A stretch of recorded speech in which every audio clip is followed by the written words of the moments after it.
And welcome back, ladies and gentlemen, to the StarkCast Mk24. We have a massive show lined up for you today. I am your humble, friendly neighborhood, future tyrant of the galaxy, and streaming multimedia millionaire mogul, Tony Stark of Iron.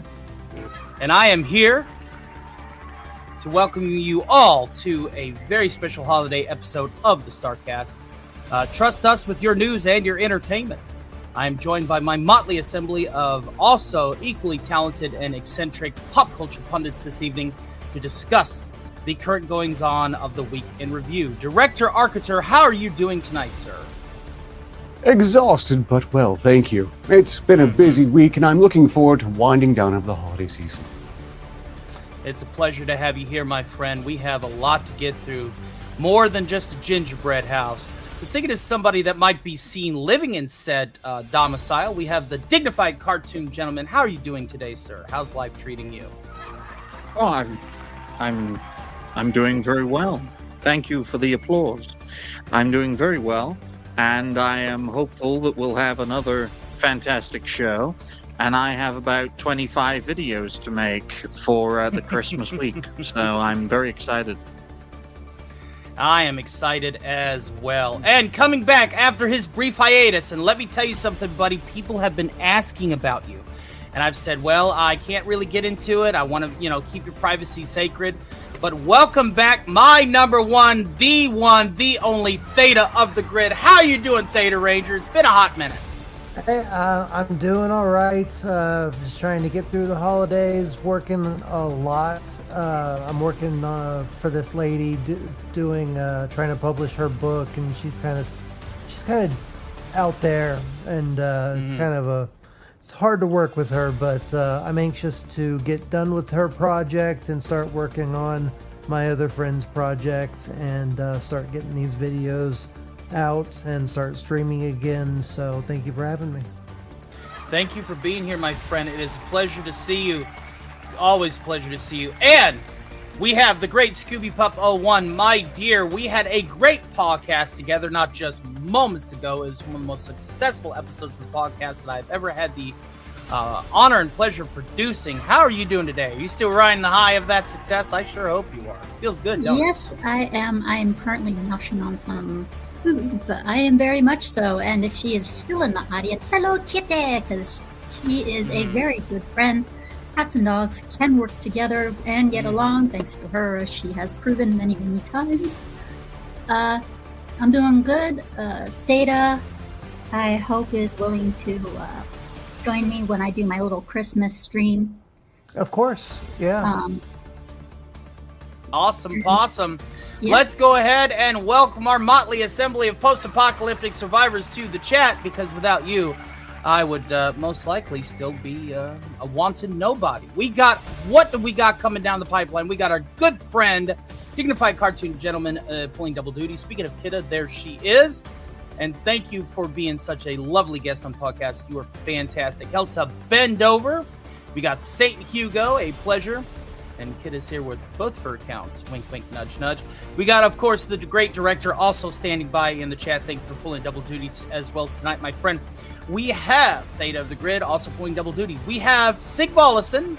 It's a pleasure to see you. He says, perhaps we could talk today about how pop culture is dead. Any news from Hollywood or Disney merely puts more corpses on the pile. Well, the squid has to eat something now, doesn't he? Hail to Shrubby 1989. Thank you for the very generous 10 membership gift spot over there on Scooby Pups. You have definitely been giving out Christmas presents left and right, and we appreciate you, brother.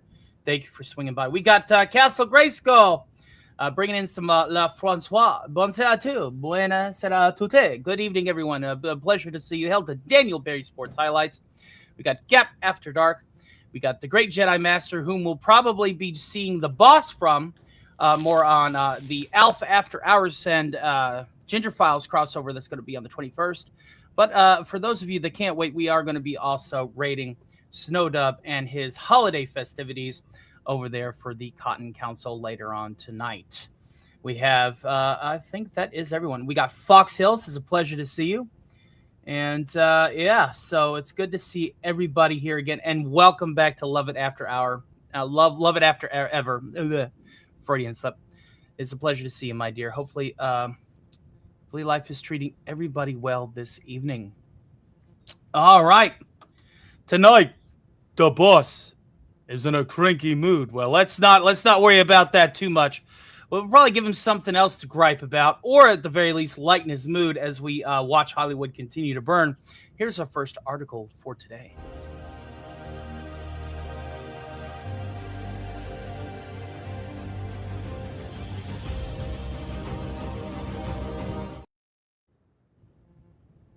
And Lord have mercy, is this a doozy? As everybody is well aware, YouTube has been taking quite the axe to any and all channels out there, far and abroad. And two very noteworthy YouTube channels got said axe not too recently over AI-generated Avengers Doomsday trailers and shorts and things like that, which is a good thing. Because from what we've been seeing from those videos that are no longer available, I have a feeling that it would have been a better product than what we're going to be seeing here next year. Yeah. Just like those Star Wars shorts that are being taken down. Let's go ahead and get into the meat and potatoes of it. It feels impossible to trust anything people are saying about Avengers Doomsday right now. The Marvel fandom has been stuck in a cycle of misinformation for years, and AI has made it worse. The superhero movie rumor mill is nothing new, but Avengers Doomsday has been bigger lightning rod for speculation, uncertainty, and misinformation than the average MCU film. Part of this is because Marvel has been keeping the movie under wraps with the enigmatic teases and trailers that you probably don't know are supposed to be playing ahead of Avatar, Fire and Ash, if you're not tuned into the space. Yeah, who wants to watch the Blue Monkey people for the third time? James Cameron, it's over. You lost. But even if you are paying attention to Doomsday's hype cycle, it's hard to trust about the information, images, and clips that you're seeing aren't even real. Part of this is just because of the consequence of the MCU being one of the most prominent pieces of modern pop culture in a brain-rotted, engagement-driven news climate. Billions of people share without verifying, post without sourcing, and get too excited about Doomsday's nostalgia baiting that they discuss theories as if they're fact, until the average passerby has no reason to believe they're fake. The bigger your audience, the more slop generated around you. In Avengers Doomsday, but while it's pandering by bringing back old characters and actors, is primed to fall into this trap. This is one of the reasons why I've not been discussing Doomsday on StarkCast, kids. It's because everybody's covering it. Everybody's got a rumor. Everybody's got a source. Everybody's citing this. No. I'm just going to leave that alone. We're going to leave that alone. We're trying to bring you news, not what he said, she said, all right?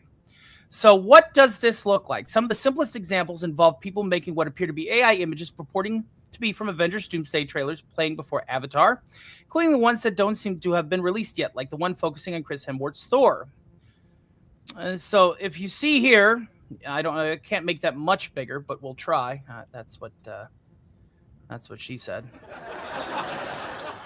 And we will get to you in just a second, Marcelo. Just hold your horses and welcome, my friend. And I see that we also got Lombardi 1969 coming in. Good to see you as well. Yes, already it's been Ford Thor in the Marvel Universe, so there's already people posting this kind of stuff. Some of these mock-ups are clearly being made with humorous intent rather than with the hope of feeding off of Marvel's fans' desperate need for any information about this film. One of the funniest examples occurred is when an Alien fan account used fake footage of Doomsday as a way to introduce Sigourney Weaver's Ellen Ripley into the Marvel Cinematic Universe. But even so, the fabricated clips, including the one of Doctor Doom being referred to as Stark Clone, in reference to the villain being played by Iron Man actor RDJ, could be convincing enough on their own to someone who would not verify them before dropping them in their group chats.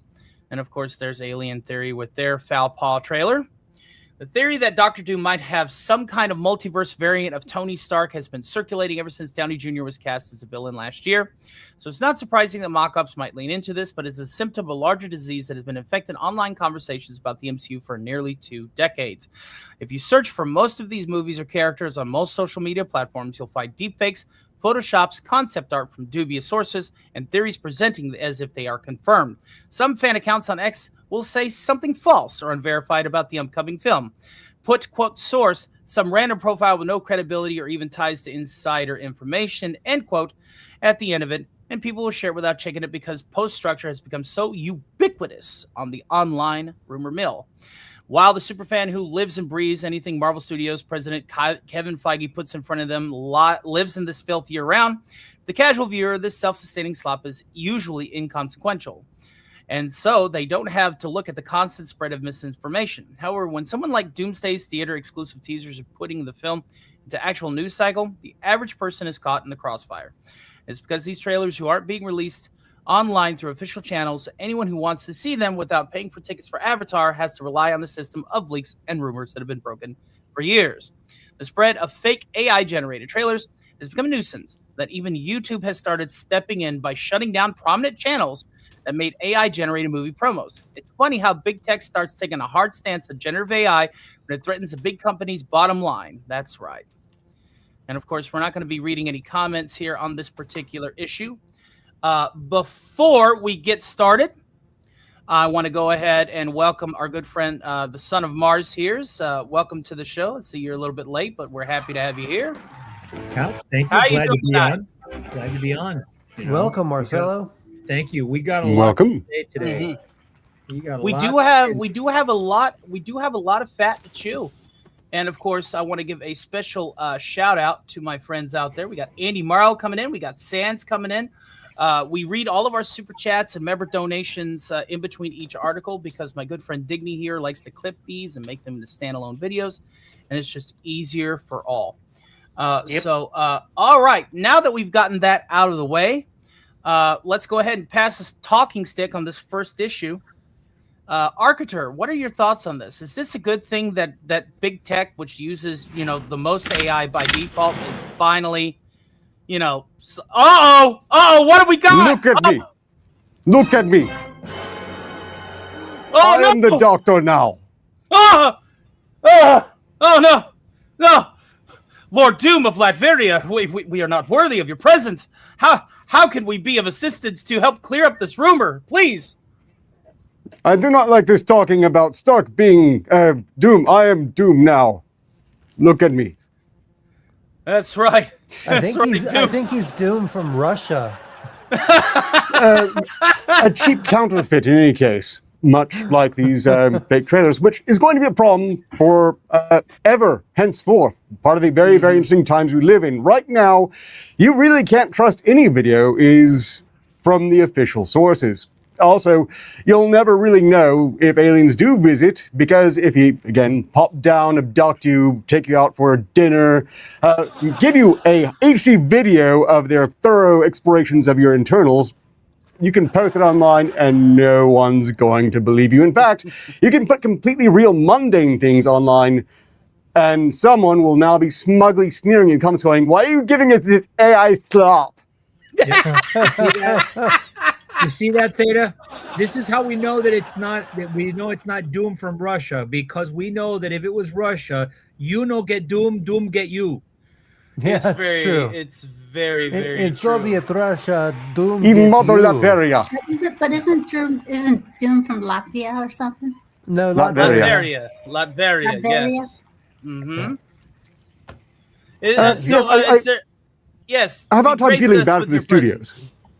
But clearly, this is going to an actual deal with country for a while. too. It's more in the border of Asia and Europe. I have one question. Is Arcater Labs going to become a subsidiary of Castle Doomstot? People want to know. Yeah. No, we can't afford those associations. As it is, we have to stay low to avoid meddling from the SCP Foundation. No, we'll be keeping the usual low profile. I love that Doom is celebrating Christmas with all the snow blowing in the. Yes. in Well, his Here's the lair. season. Doom says he pleases. Hail Indeed. Skelly That Baker, really- hail to Captain Fitty Time Travel Police, hail to Casey's Creepy Creations. Yes, take a Hey seat by the Casey, fire. I've We're been meaning, just getting I've been started. meaning to call you, Casey. I'll Question call you is that soon. really snow? No, It's strontium 90. It's a fallout. You know that. You know that as well as we do. it's a substance that we cannot comment on YouTube. All right, dignified cartoon gentleman. What are your thoughts on this development? Was it predictable? I'm not as surprised as I thought I would be. Well, first of all, folks, thing you got to learn about me is when I'm quiet, either something is going very well or something's going very badly. But I'd just like to say, first of all, if Doctor Doom was from Russia, this show wouldn't be on YouTube, considering present circumstances. And number two, why is Doctor Doom wearing a hijab? But no, in all seriousness, I think someone found that funny. I appreciate that. Naturally converted. From my own personal perspective, this is what happens when you don't give people what they want. They just make it themselves. We're at that point now, creatively, and thanks to the technology of the time, where we, the people, can be the change that we want to see. And as for Avengers Doomsday's carrot dangling or dingling or whatever this topic was called, I personally don't think the Marvel Cinematic Universe will ever regain its former glory. Doomsday is to the MCU what Byzantium was to the Roman Empire. The beginning of a long end. It's very true. Very, very true. But those are all my thoughts. Thank you. Thank you, my friend. And let's go ahead and see what our good friend number one, aka Theta of the Grid, has to say. Is this a good thing? Is this a bad thing? What are your thoughts on this particular issue? I think it's a good thing. I don't see any reason why people shouldn't be able to poke fun at this and use the technology that we have available to us. I personally use it in my own in my own streams. So why not use it for the betterment of entertainment? Since Hollywood can't entertain us, might as well get some actual people, some fans that actually have some stake in the fandom to go ahead and poke some fun at the horrible job that Disney and Hollywood are playing too. So yeah, I see this as a good thing. I think that the more the better. I agree. I see this as an absolute win. Even if the big tech companies who use the most AI are, boring down on this, misinformation has become the bread and butter of this whole thing. It is one of the reasons why people click, misleading thumbnails and get directed to, incorrect sources. Or, there's people that I know of people out there who swear up and down they have inside intel. And I know that there's people that do, and there's people that don't. There's a lot of more people that don't than do. And so, it's become an industry all in itself that, I heard this. This is a hot take. This is straight off the presses. It's not even cold yet. Don't touch it. It's still hot. And come on. I mean, really? Really? Really? Is it though? The only thing is it's hot shit, maybe. Really? Scooby, what are your thoughts? I think it's good and bad. Mm-hmm. It's Elaborate. good because you're getting rid of the misinformation that is a real problem nowadays. Right. And misinformation, we all know it's a pain in the ass. We'll go there expecting certain expectations only to leave feeling jilted, all because somebody else made you think otherwise. But I also think it's good in the sense that it shows that there is true fandom out there that really want the best for the movie, to the point that they're giving out better advertisement than the actual company is. And on top of that, if in case you haven't seen the recent Marvel games, these AI commercials that are coming out have better graphics than the movies themselves. Exactly, and this is another thing that I want to touch base on. I'm sorry. Do you want to finish? Go ahead. Sorry, cut me off. I mean, this is a movie, Doomsday, where they have decided to retcon so much it's not even funny. This Doomsday is supposed to be coming out right where Endgame left off, which is why they're re-releasing Endgame into theaters and then following it up with Doomsday. Mm-hmm. That's another reason why it's a good thing it was removed. Agreed. Because it will confuse the hell out of people, and even pick up because I'm getting angry now. All right. Well, yeah, we don't want to have any breakdowns that'll, You don't want to crash out flow. Scooby. No, yeah, ruin the flow of the show. That's what we call in the business a no-no. I want to give a special shout out to Sakura Mita. Remember, I do try to keep my my comments intermittent during the show because we want to keep it tight and professional. And she says, "Hello, Mr. Stark. Sora AI 2 is available to the public, and it is shit. Like broken function shit. Also, did you hear that Disney spent money on an OpenAI deal?" Yep. I did hear that. We're not speaking about that this week. We may give that more of an investigation once more things come out. Because again, we would be no different if we just jumped on something without concrete information than some of these other people out there that are running rumor mills for the sake of industrializing it. But just remember, most of these comments, I understand the chat's jiving, and I appreciate you. I love you all. But we're still trying to create clippable parts of the video. We always cover your comments during the super chat sections in between each article. So believe me when I say that if I don't see it, I apologize, but I do try to get everyone. The Son of Mars, aka Marcelo Lopez. What say you on this particular issue? Do you like this? Do you not like this? Is this a sign of the end times? Will cats and dogs really get together and hang out, mass hysteria? What are your thoughts? Yeah, it's like I feel like going back to the 1970s and SNL skit. Feige, you ignorant slut.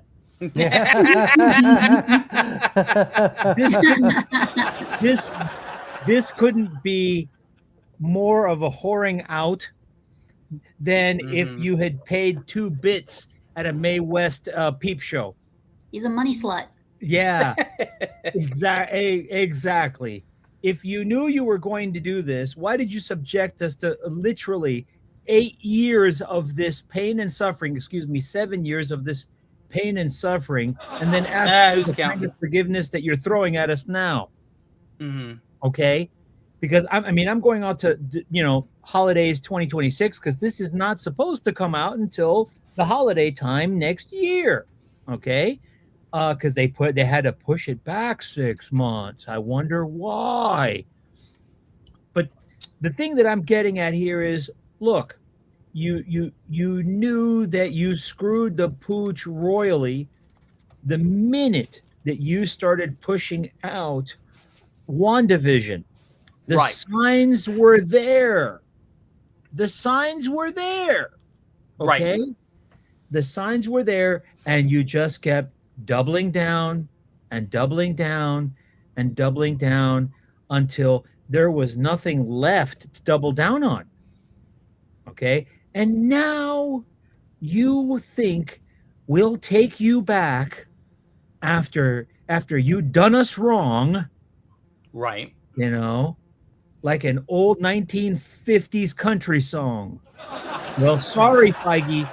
We're not going to stand by our man anymore. That's the problem with narcissists, though. I mean, they truly believe that no matter what, you'll take them back. Because the world revolves around them. Correct. And the thing is about Disney is they know that it's happened so often that they have no doubt in their minds that, hey, we know how to dangle that little keychain in there that says, "Come on, we got some good stuff for you," like the retconning of Captain America. A lot of people are pissed about that. And the funny part is that to Scooby's point, it's like if it had been a pre-Apple Plus series, I don't even know the name of that damn series, Tony. I don't even know the name of that damn series. But if it had been a pre-Apple Plus series, Chris Evans, if it had been a pre-Deadpool and Wolverine, Chris Evans, maybe. If it had been a pre-Falcon and the Winter Soldier, Chris Evans, if a Captain America Brave New World, Chris Evans, maybe. Just maybe. Right. But sorry, can't do it.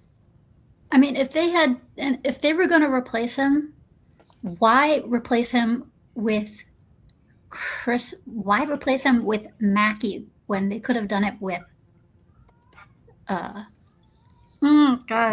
The other guy. Oh, Yeah, a the wide other range guy. of more plausible replacements. I think he was the one who got replaced. I think he was the one who took the title in the comics. Yes. Yeah, Yes, Bucky. Yes, he did. Bucky. Yeah, Bucky. Yeah, yeah. I think Bucky Bucky. was the actual one who became the next Captain Yeah, America. he So they was. had to He out- was. He was. What was his sidekick name? Because in the original comics, it was Captain America, and was it just Bucky? Was No, he just- no, there was a name, I think. What Yeah. was Winter it? Soldier. No, I don't think it was the Winter Soldier. It was No, before that was. he got Before he- captured. Well, let's recenter, guys. Yeah. Let's recenter. Yeah. Let's recenter. Sorry. Yeah. I'll go ahead and I will look. I don't remember it, but I will look it up. Yeah. Let's see here. I'll just get James Barnes right quick, and then we need to expedite this. We only Yeah, have yeah. Let's go. 3 hours to work here. Yeah. Title. All right. He was an American soldier. Blah blah blah blah. Come on. What was his name? Here, I'll look it up while you keep going. All right. Yeah, I believe his current alias. That's his current alias. What's his old Yep. alias? Yeah. Theta, you do that. If you would. You know, And we will go ahead and get to our super chats. And we have a couple of super chats, and we got a couple of mega chats that have strolled through. And hail to Anti-Derivative Chill in the chat. Hail to Gap After Dark. So let's go ahead and get to this, shall we? Super chat time.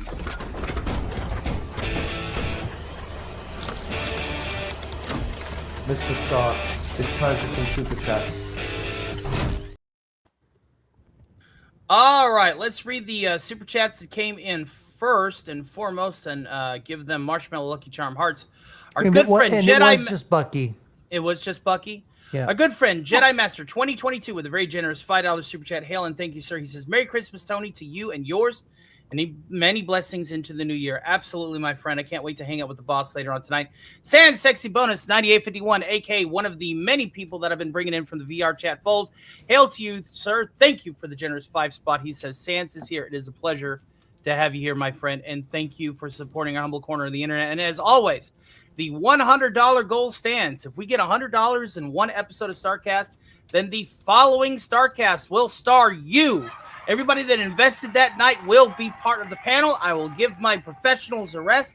You bring an article, you bring something to talk about, and you will have your own show. Thank you for supporting the Stark of Iron channel, and we appreciate the support. Let's get to the mega chat, shall we?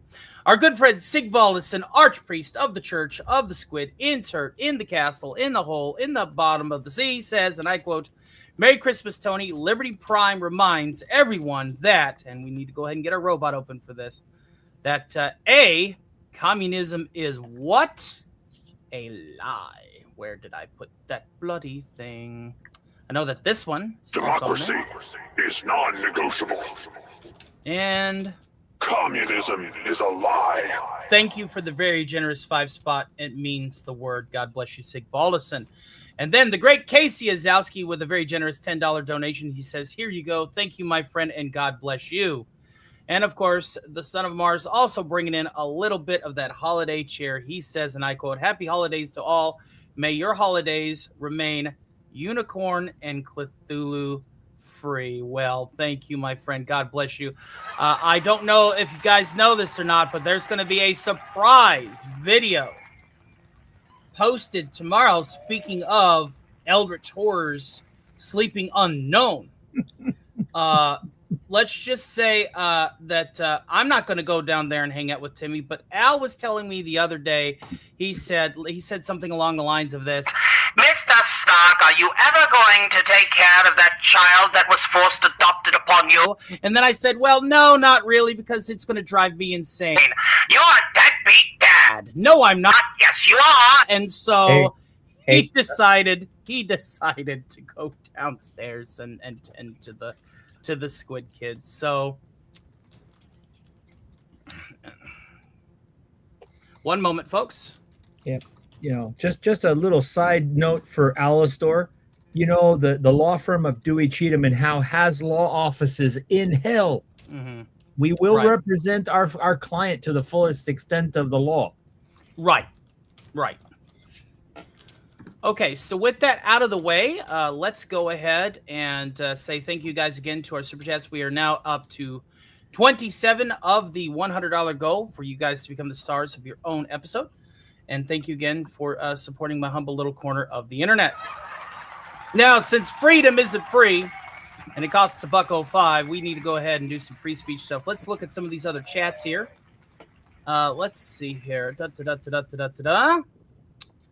All right, yes, and that is a good metric. The wittier the chat, the more likely Tony will read it. Absolutely. Let's see here. Hail to Osaka Chandal. It's a pleasure. Cancel this podcast. Who has redirected? He's shared my video out on the Rumble side. Hail and thank you. He says my co-host John is a better Disney housewife. In such cases. Flowers. He promised he'd stop hitting me. Hail to Osaka Chandal. Who has some beautiful music out on her as well, on her channel. Yes, he was just James Buchanan, Bucky Barnes. Okay, I thought he had an alias. Yeah, but then I again, thought so too. Yeah. But there were, turns out there were several Buckys. Mm-hmm. Casba says, but I'm already here. Love me some Alistair.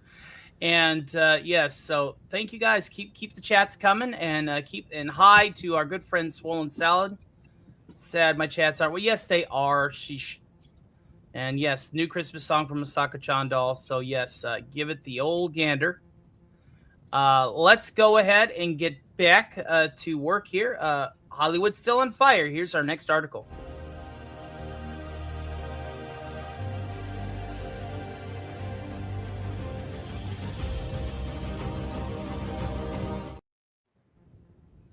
Now, this is an unfortunate state of affairs. Disney has bombed worse than any instance prior in the history of its run.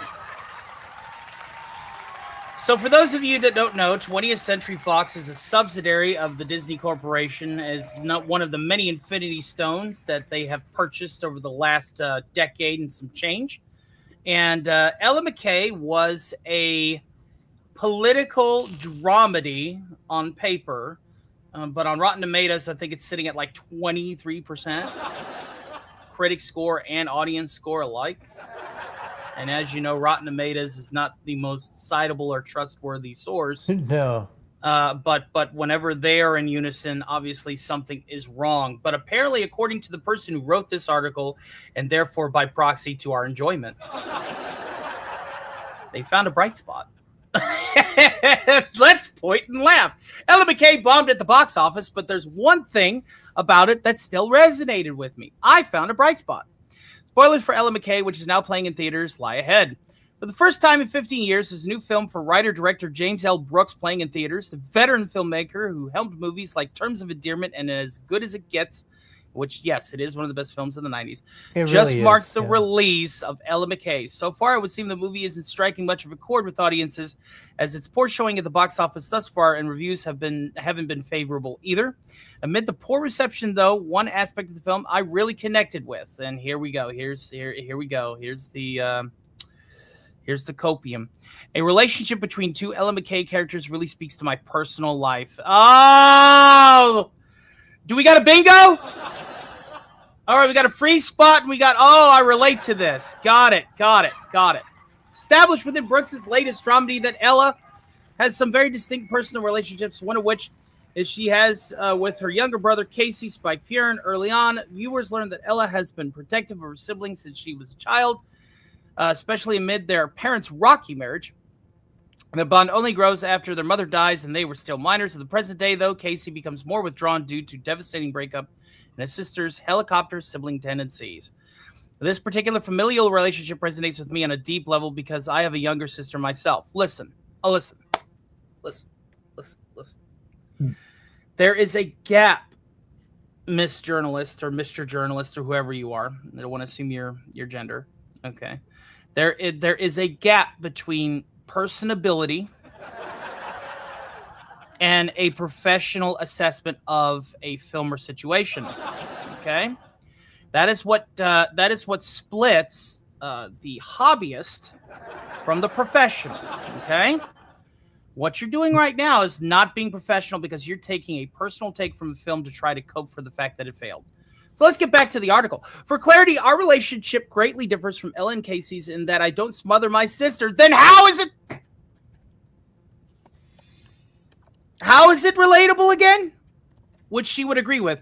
And she doesn't actively avoid me. With that I connect with, though, is the fact that McKays have each other to lean on whenever they need support. So this is the most general and baseless comparison. Yeah. My God, mate. Though this the fact that the McKays have each other to lean on whenever they need support. One particular scene in which Casey invites Ella over to finally open up about his breakup was an example of a deep chat that I had with my sibling. Honestly, I can't say either my sister or I have gotten high in each other's presence. However, we've had plenty of conversations that are along as one as Casey and Ella after the latter consumed weed-laced fiddles.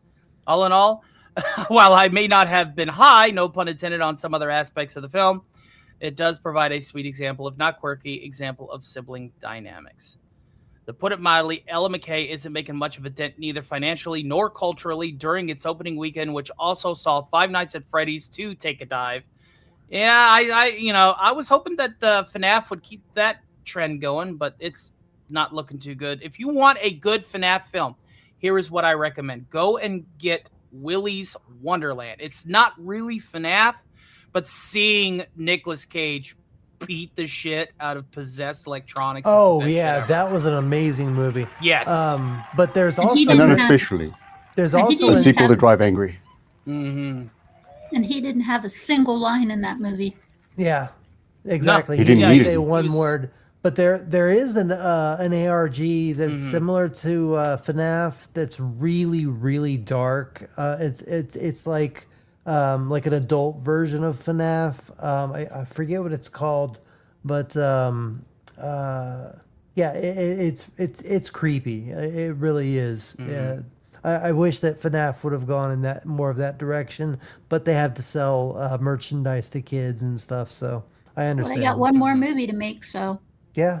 Matthew Lillard is just amazing, though. So hail to Furious Stan, who's waltzed through the chat. Hail to Omega Supreme, who says, "Hey, even one big turn can have a kernel of corn." Well, that's the whole dynamic of yin and yang. Is there's always going to be a little bit of darkness in your light, and always going to be a little light in your darkness.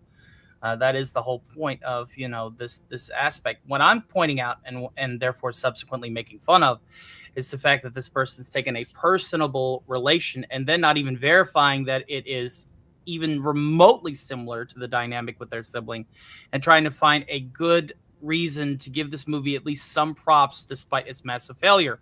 It only earned $2.1 million at the domestic box office, and as of writing this collective, roughly written $3 million worldwide. Searchlight Pictures production with a reported $35 million budget. That is so below the red, it's ridiculous. The film now marks one of the lowest box office debuts from a Disney movie here in the States in recent years. Film pundits have also aimed a number of critiques at the political drama. Hey, I feel attacked. How dare you? How dare you? With many expressing discontent for the narrative, script, tone, and more, someone even suggested the movie needed a sugar content warning. It was toxically sweet. Okay.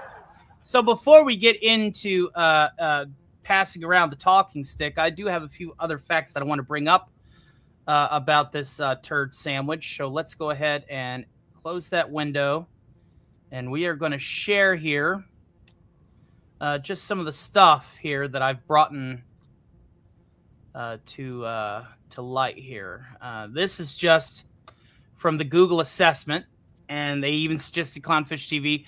Ella McKay, the recent political dramedy from legendary director James L. Brooks, was a significant box office flop for Disney. Yeah, no kidding. Absolutely. And and it says the film starring Emma McKay and the feature star-studded cast including Jamie Lee Curtis and Ayo Edebiri was panned by critics as 22% of Rotten Tomatoes. Of course, it's 23 now or something. And audiences, with many calling it dated and messy, leading to the low attendance despite its theatrical release preceding the streaming debut. And then, of course, here's just some facts. The opening weekend had $2.1 million to the U.S. and Canada from over 2,500 theaters. Per theater average, $840. Described as one of the worst recent in Disney history. Critical reception poor, with a 22% score on Rotten Tomatoes, with critics citing a clumsy script and dated attitudes. Audience response also lukewarm, with a 52% audience score on Rotten Tomatoes, though some have found it a kinder, gentler flop. It was director James L. Brooks' first film in 15 years. Well, buddy, how much did it cost you? How much did it cost you, bro? How much? And of course, it is seen as a low point in his otherwise celebrated career.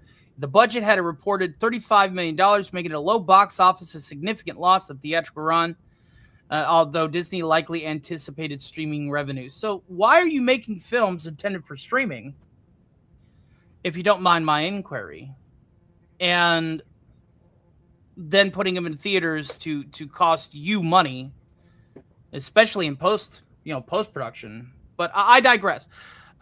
Director, what are your thoughts on this? Let's go ahead and pass the talking stick around. Well, I'm with you entirely on this absolutely wretched piece of so-called journalism. I can't help but think that it was a big drama about how there was no ethics in gaming journalism, and that seemed to reveal that there wasn't any ethics in any journalism, really. In fact, that there were barely any journalists, and none of them on the mainstream. But this was just absolutely inane. Oh, I like this film, even though it's not doing very well, because the character is a sibling just like me. I have a brother, too. Does that mean it's related to me? Oh, but not like this. I mean, and their relationship is messy, and mine's actually perfect, and they would say that, so don't cancel me. Just utter cheerleading inanity, and they clearly didn't really have anything to argue in benefit of the film, but also the very idea of political dramedy is just utterly cringe in itself to me. Yeah, the writing's on the wall, guys. We don't want politics in our cinema. It's like if I were to go back in time and say, hey, Toy Story, I want you guys to talk about how good the NRA is and how good our trade spots are going to be in a few years. It's not enjoyable no matter who it's coming from. It doesn't matter. Don't put it in our fictional stories. We want to turn our brains off from the real world when we sit down in the theater. It's that simple. Yes, the rest of politics is already theater. We don't need the theater in the theater. It's right. We don't like theater that much. We don't need to pimp this thing out. Mm-hmm. That's right. See, here's a great point. Optimus Prime never talked to us about Ronald Reagan. Jill says, I didn't even know this overly political tribe existed until this week. Well, ladies and germs, we see it, we report it. Miss my ignorance. Ignorance is truly bliss. Wouldn't you agree there, Digny? What are your thoughts, my friend? Well, I think this journo rant has something in common with this film.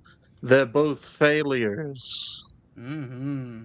How about that? I'm sitting down currently, folks, until I'm in enough pain where standing up is less painful. But it's a good job I'm never going to watch. It's a damn good job I'll never watch this film because I'd probably be in pain watching it. So right, yeah, mental alongside the physical, right? Oh yes. I'm even the title I've given this topic, Ella McKay bombs at the box office, who? ? I feel like that bad guy from Guardians of the Galaxy being like, who? Yeah. Who? The Star-Lord reference. Yes. Yeah. Correct. Yes. But look, everyone has their time to shine. Everyone fades away. Yeah, James L. Brooks, you've had your time. Now fade away. Mm-hmm.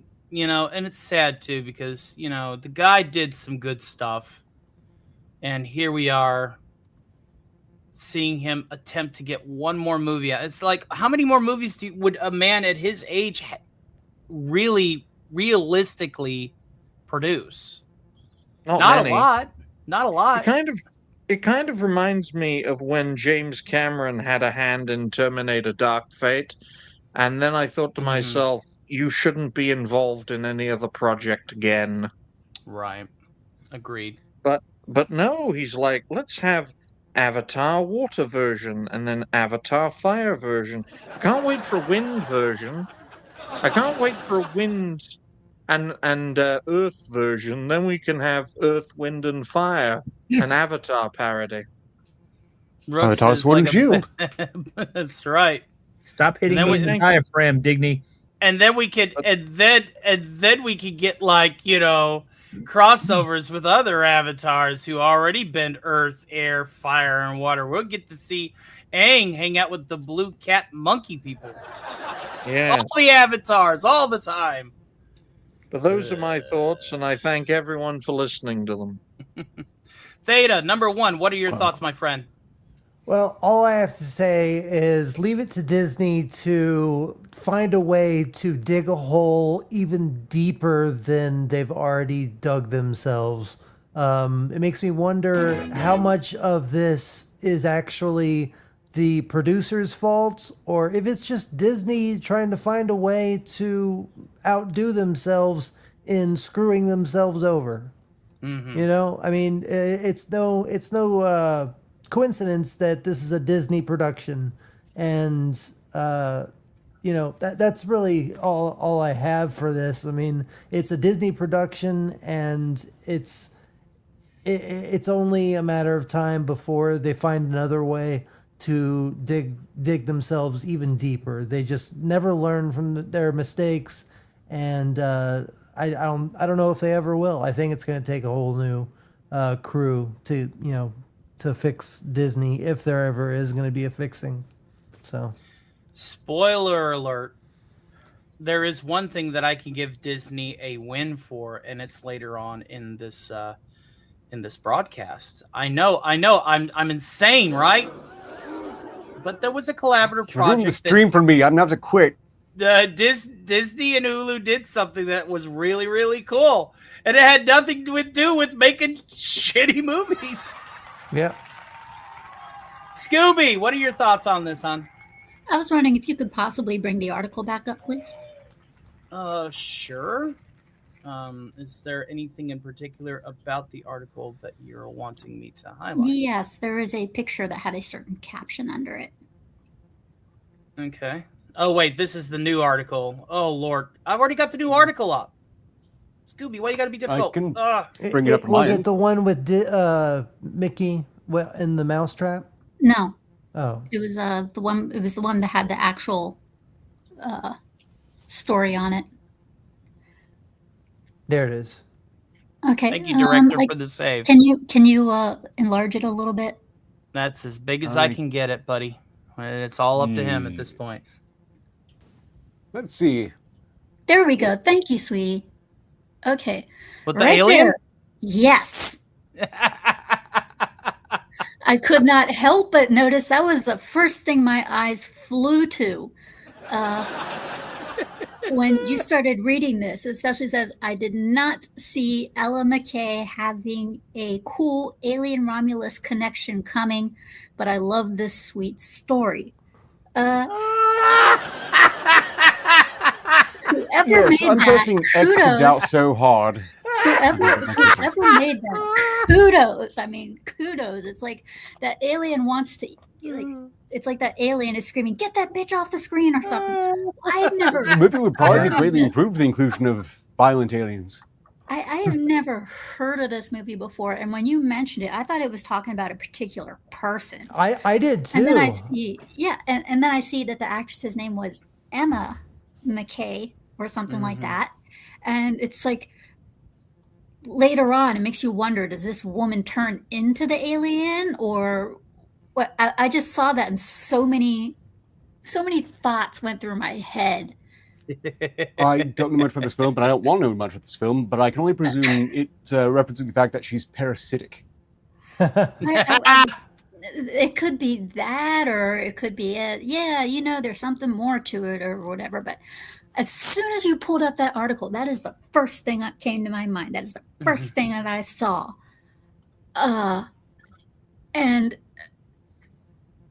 I have to say, that picture just says it all, really. Right. Funny All enough, right. Scooby, I had the same thought when I read this article. I thought that it was talking about a person. I didn't know anything about this movie. Yeah. So yeah, I'm with you. It's not a Freaky Friday ripoff, is it? No. I don't know, but I feel I have I an still older think we made a brother. sequel to it.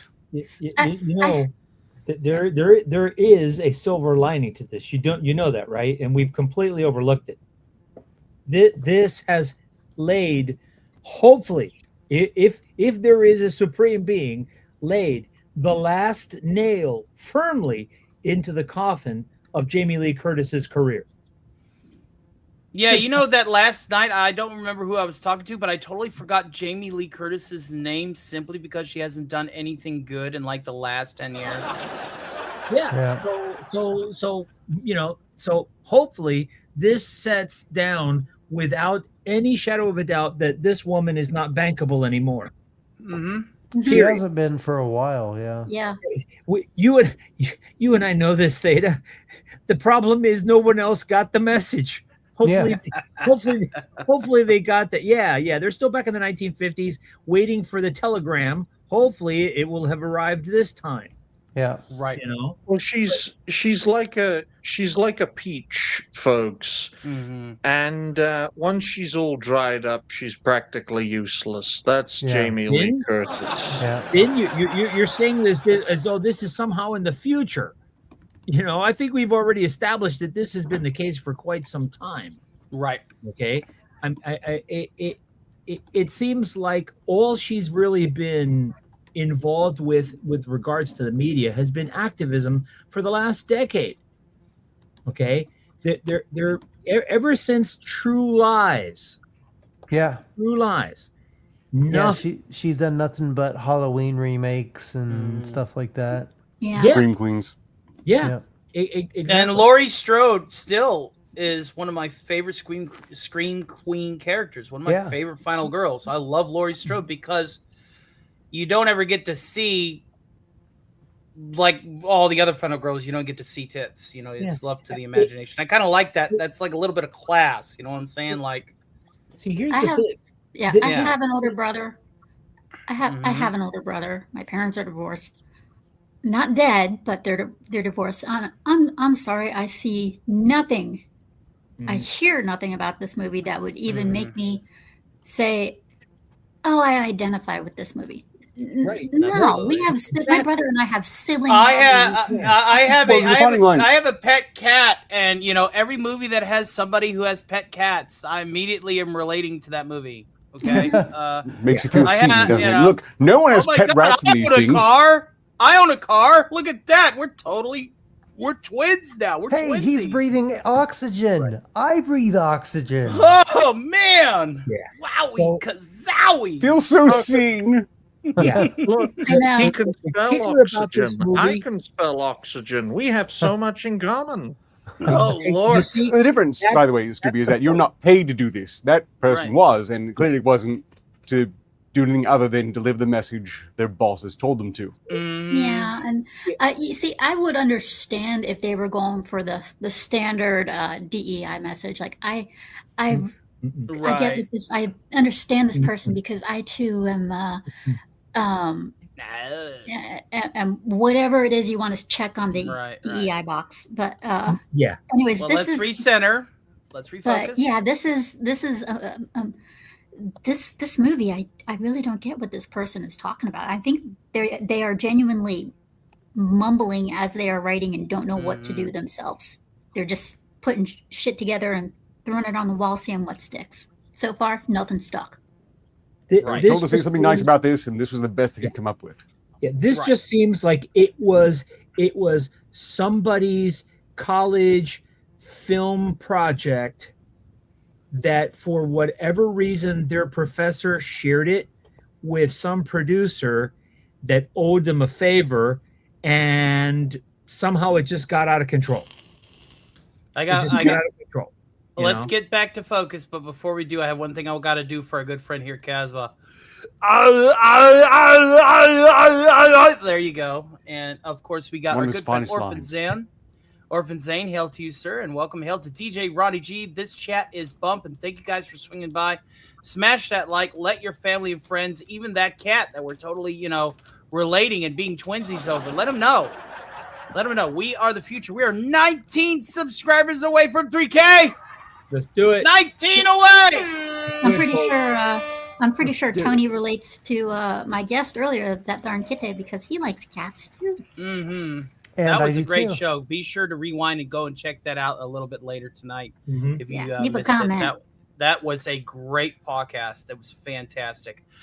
All right, so let's go ahead and recenter and get back onto the focus. We have a couple of supers. I think a one-member donor that had crept in. So let's go ahead and get that and get to our next topic. Let's see if we have any super chats in the picture show.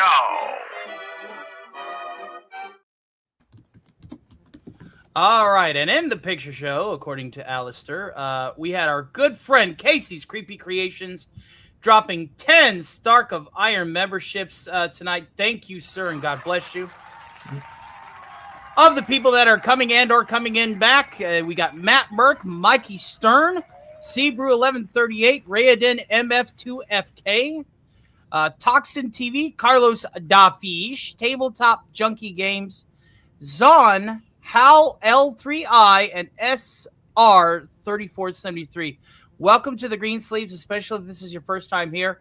I know that a lot of these new names are either VR chat people that Alistair has entertained, and of course people that I've been bringing in on my shorts reels. Megatron just wished Optimus Prime a very Merry Christmas in his own very special way, and that you should go ahead and check that out too. So we're gonna keep giving you the best that we can in our entertainment, as always. Let's see who we've got talking the stuff. Yes, there's your Arnie request. As Ralphie would say, my cat's breath smells like cat food. I am not a cat. Art doesn't have rats. Theta doesn't need dioxide. I'm sorry, what was that last one again? Theta needs dioxide. I do. Or you? It's all good. You're good, man. And we're all having fun.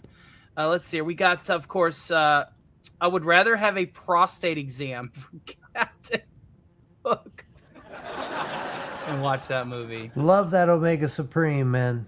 Mm-hmm. Yeah, we got an Autobot in the house. We got the Guardian of Primus. Brooks is like Crystal a bad fart. City. Okay, it's a little too far up. Let's see here. Sad, yes. Jamie once had a very good career. She really did. Yeah, Yep. She really did. her and Sigourney Weaver. I mean, those were like the screen queens. Well, I mean, Sigourney still has a decent one. well, yeah, that's what I'm saying. She's the one that actually still has some worth. But Yeah, no, I mean, and I got to tell you, she definitely made the romantic foil in Trading Spaces, or Trading Places. Excuse me, Trading Places. Okay. Well, So- let's get back. Let's get to this next article. Thank you guys again for all your support tonight. We are almost halfway to a show starring you and everybody that has donated tonight. If we get there tonight, you will be the pop culture pundits on the next panel. If we get $200 tonight, then guess what? StarkCast starring you will be Mark 25. After I'm not going to be doing one this coming Saturday, but I will be back the Saturday after into the new year, as I do have a very stacked schedule, and we'll be taking a few days off once I'm done with it. Also to get caught up on my production queue on everything else, because Lord knows I have still got a lot to do. All right, but no worries. Let's get back to it, shall we? Our last Hollywood article of the day.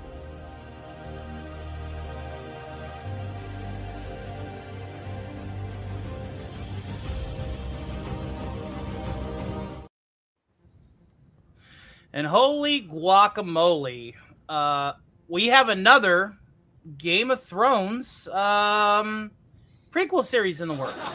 Now, this was announced way back when, and it's been tumbling around in this pitch meeting and that pitch meeting and this screenplay presentation and whatnot.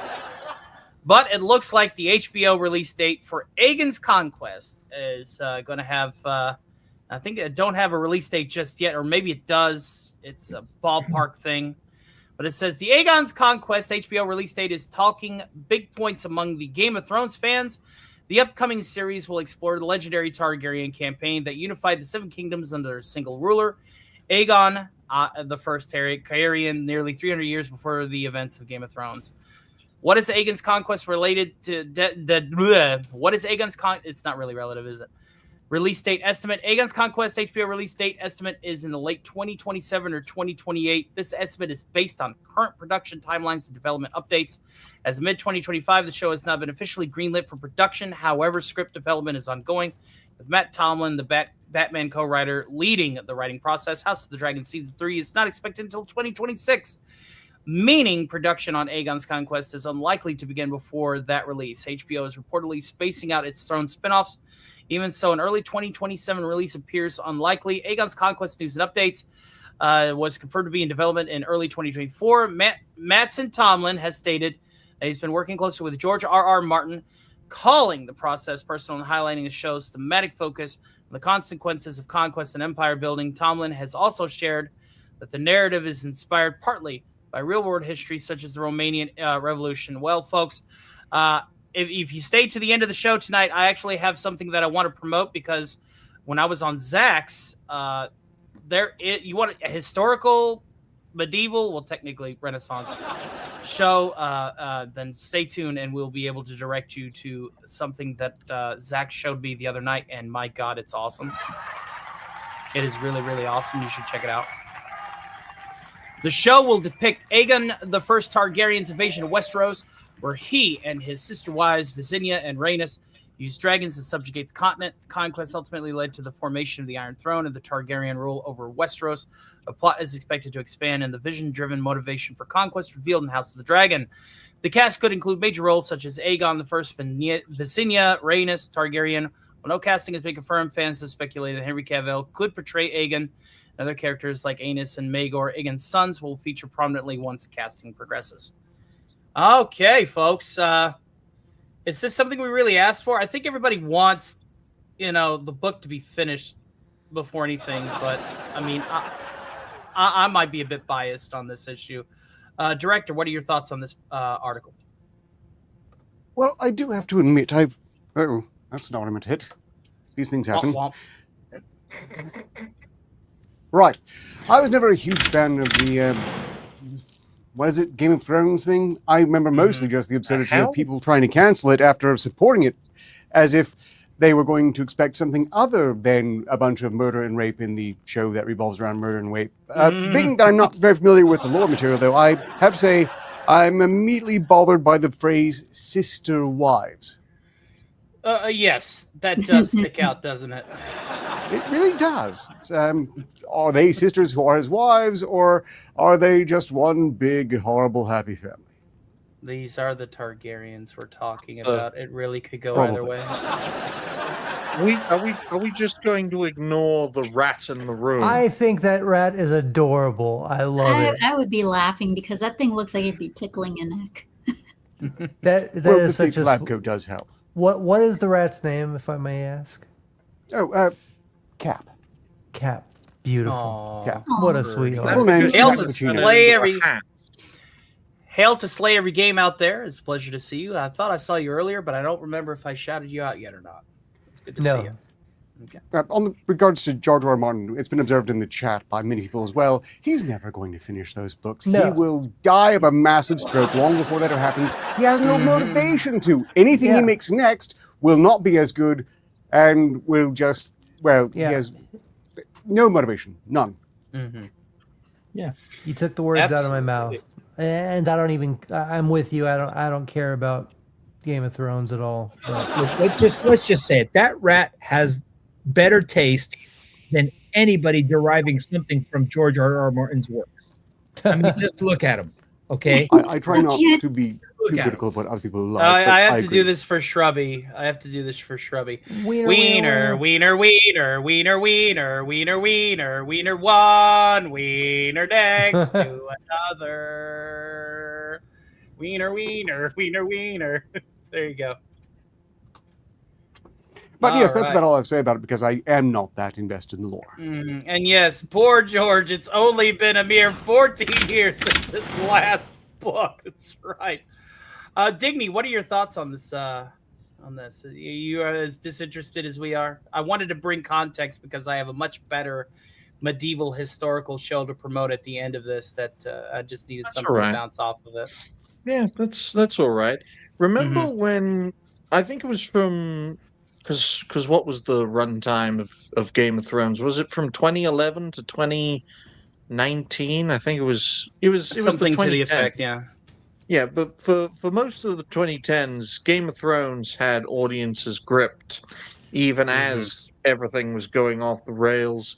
And from my perspective, look, you made your bed, so you're going to lie in it, right? George Martin, you're not worthy of the RR in your name, right? You let Dungeon and Dickhead, you decide which one is which.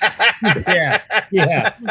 You decided to let them, have their own interpretation of your story, and you let Dungeon and Dickhead finish your story for you. So you've made your bed, lie in it. Remember when Tyrion, right at the end of Game of Thrones, said to Jon Snow, "Ask me in 10 years"? Well, that's 2029, folks, and I would love nothing more than to see the aftermath of Dungeons and Dickhead's work when the Great White Invasion actually happens, and we can retcon that whole I just stabbed the Night King and every one of them is dead. It's like let's just retcon that. Send Bug Brain Face into the sea and have a proper Great White Northern Invasion. Agreed on all counts. Theta, your thoughts? Yeah, like I said, I'm not invested in Game of Thrones. I've never been invested in it. The only thing that I really was invested in was that sexy dragon lady. That's really all that got The one played by Emilia Clarke. Yes, she still is. She's gorgeous, and that was the only thing that got my rocks off to Game of Thrones. And I really couldn't care less about anything else about it. And I really couldn't care less if he finishes his book. And that's that. I mean, he's just gonna keep dragging it out, and director said, he has no reason to finish the book at this point. Right. I mean, there's nothing that's going to surpass the hype that has already been established with the fandom and stuff. So he's not going to outdo himself. That's a given. So there's no Agreed. point in finishing his masterpiece or his magnum opus, if you will. So that's what I got for you. That's good marks all around. Jill wants to make a point. We'll never see the winds of winter and a dream of spring will always remain a dream. Absolutely. And Outpost Nerd says she is not sexy. I'm not a big fan of Emilia Clarke either. But hey, give it 2 seasons of Sunstroke and you'll find her sexy. Oh, she is hot. I'll keep her. You can have somebody else. She's my type of Scooby, girl. You can have her after watching Terminator Genesis. Go ahead, Scooby. I even liked her in that movie. I mean, just because she's sexy, but not because of the movie. People are going to think that I sound like a guy. No, I don't think we'd ever make that mistake. Yeah. But for King of Thrones, the only reason I liked that show, and I think the only reason a lot of people liked that show, well, I should say two reasons. One, the violence, and two, dragons. Yeah. Durgans. Yeah, everybody loves dragons. The more dragons, the better. And the dragon queen, I thought she was awesome.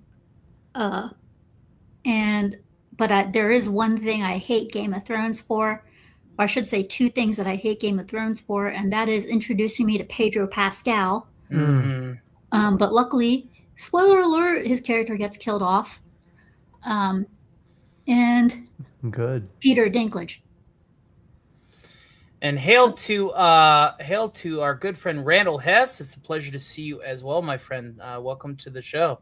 I don't see it getting any better than what he managed to do with Game of Thrones, and a lot of people were pissed off at the way Game of Thrones ended in the first place. So I don't. If I were him, I wouldn't even try.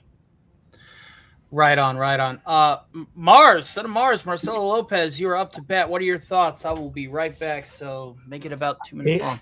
It's just, I mean, I'm just going to start off with, when does the hurting stop? There's no other way to say this. I mean, first, a few months ago, they throw this teaser for the Night of the Seven Kingdoms, and then this thing. And obviously, whoever's interpreting George R.R. Martin's work does not understand how genetics work, okay?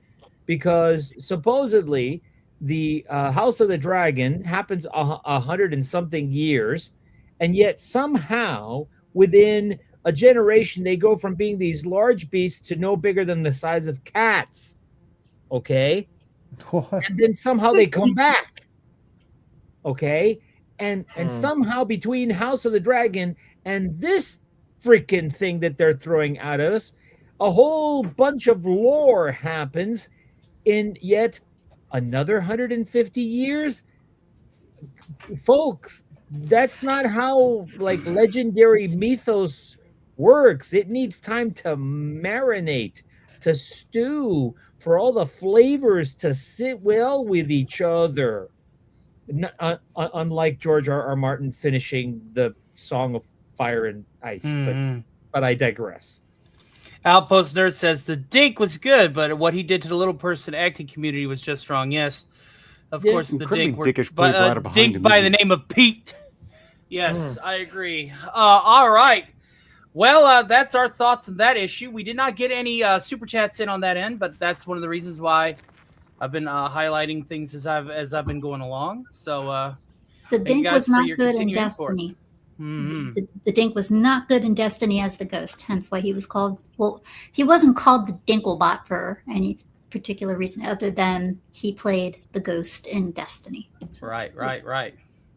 All right, folks. Let's go ahead and get right to our next article. That way we can keep this puppy moving along. That concludes our pop culture segment for tonight's show. Again, a bit longer. Usually we're into our odd news segment at this point, or at the very least at the end of our gaming news. But I figured where I'm not going to be here next Saturday, I wanted to, do a little bit longer, but a little bit more of a holiday special with this one. So let's go ahead and get into the gaming side of things. And boy, howdy, these dogs have been naughty.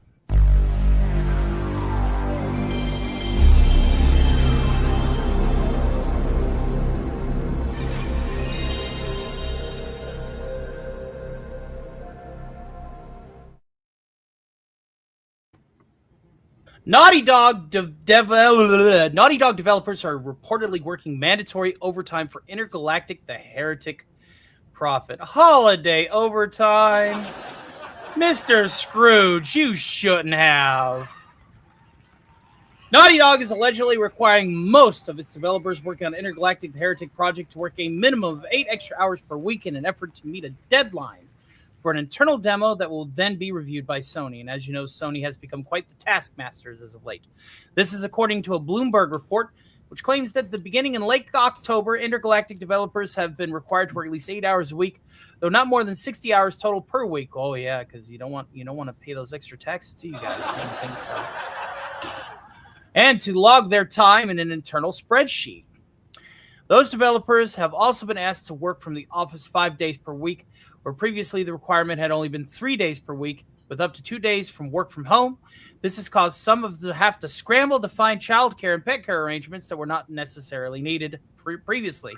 The mandatory overtime is in the service of finishing an internal demo in time for review by Sony. After said demo missed multiple deadlines, Intergalactic, the Heretic Prophet, does not currently have the public release date or window set, but Bloomberg's report suggests internally it's targeting mid-2027.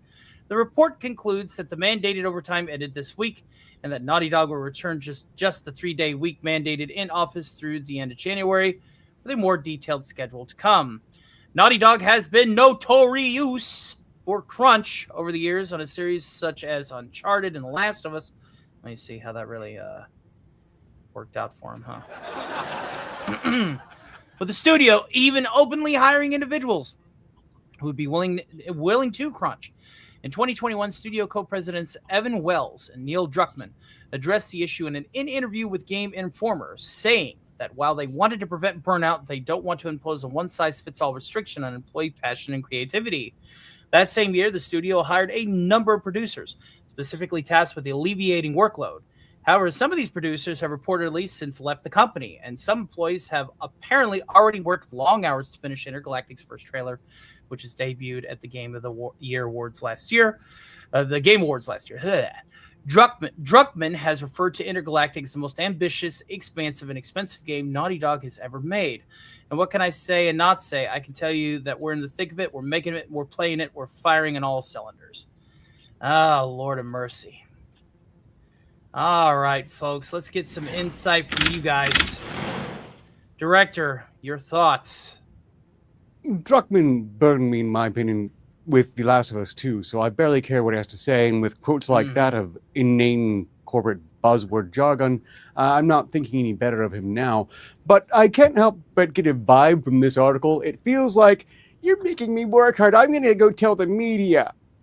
Just weak whinging from very, very, very, very soft people.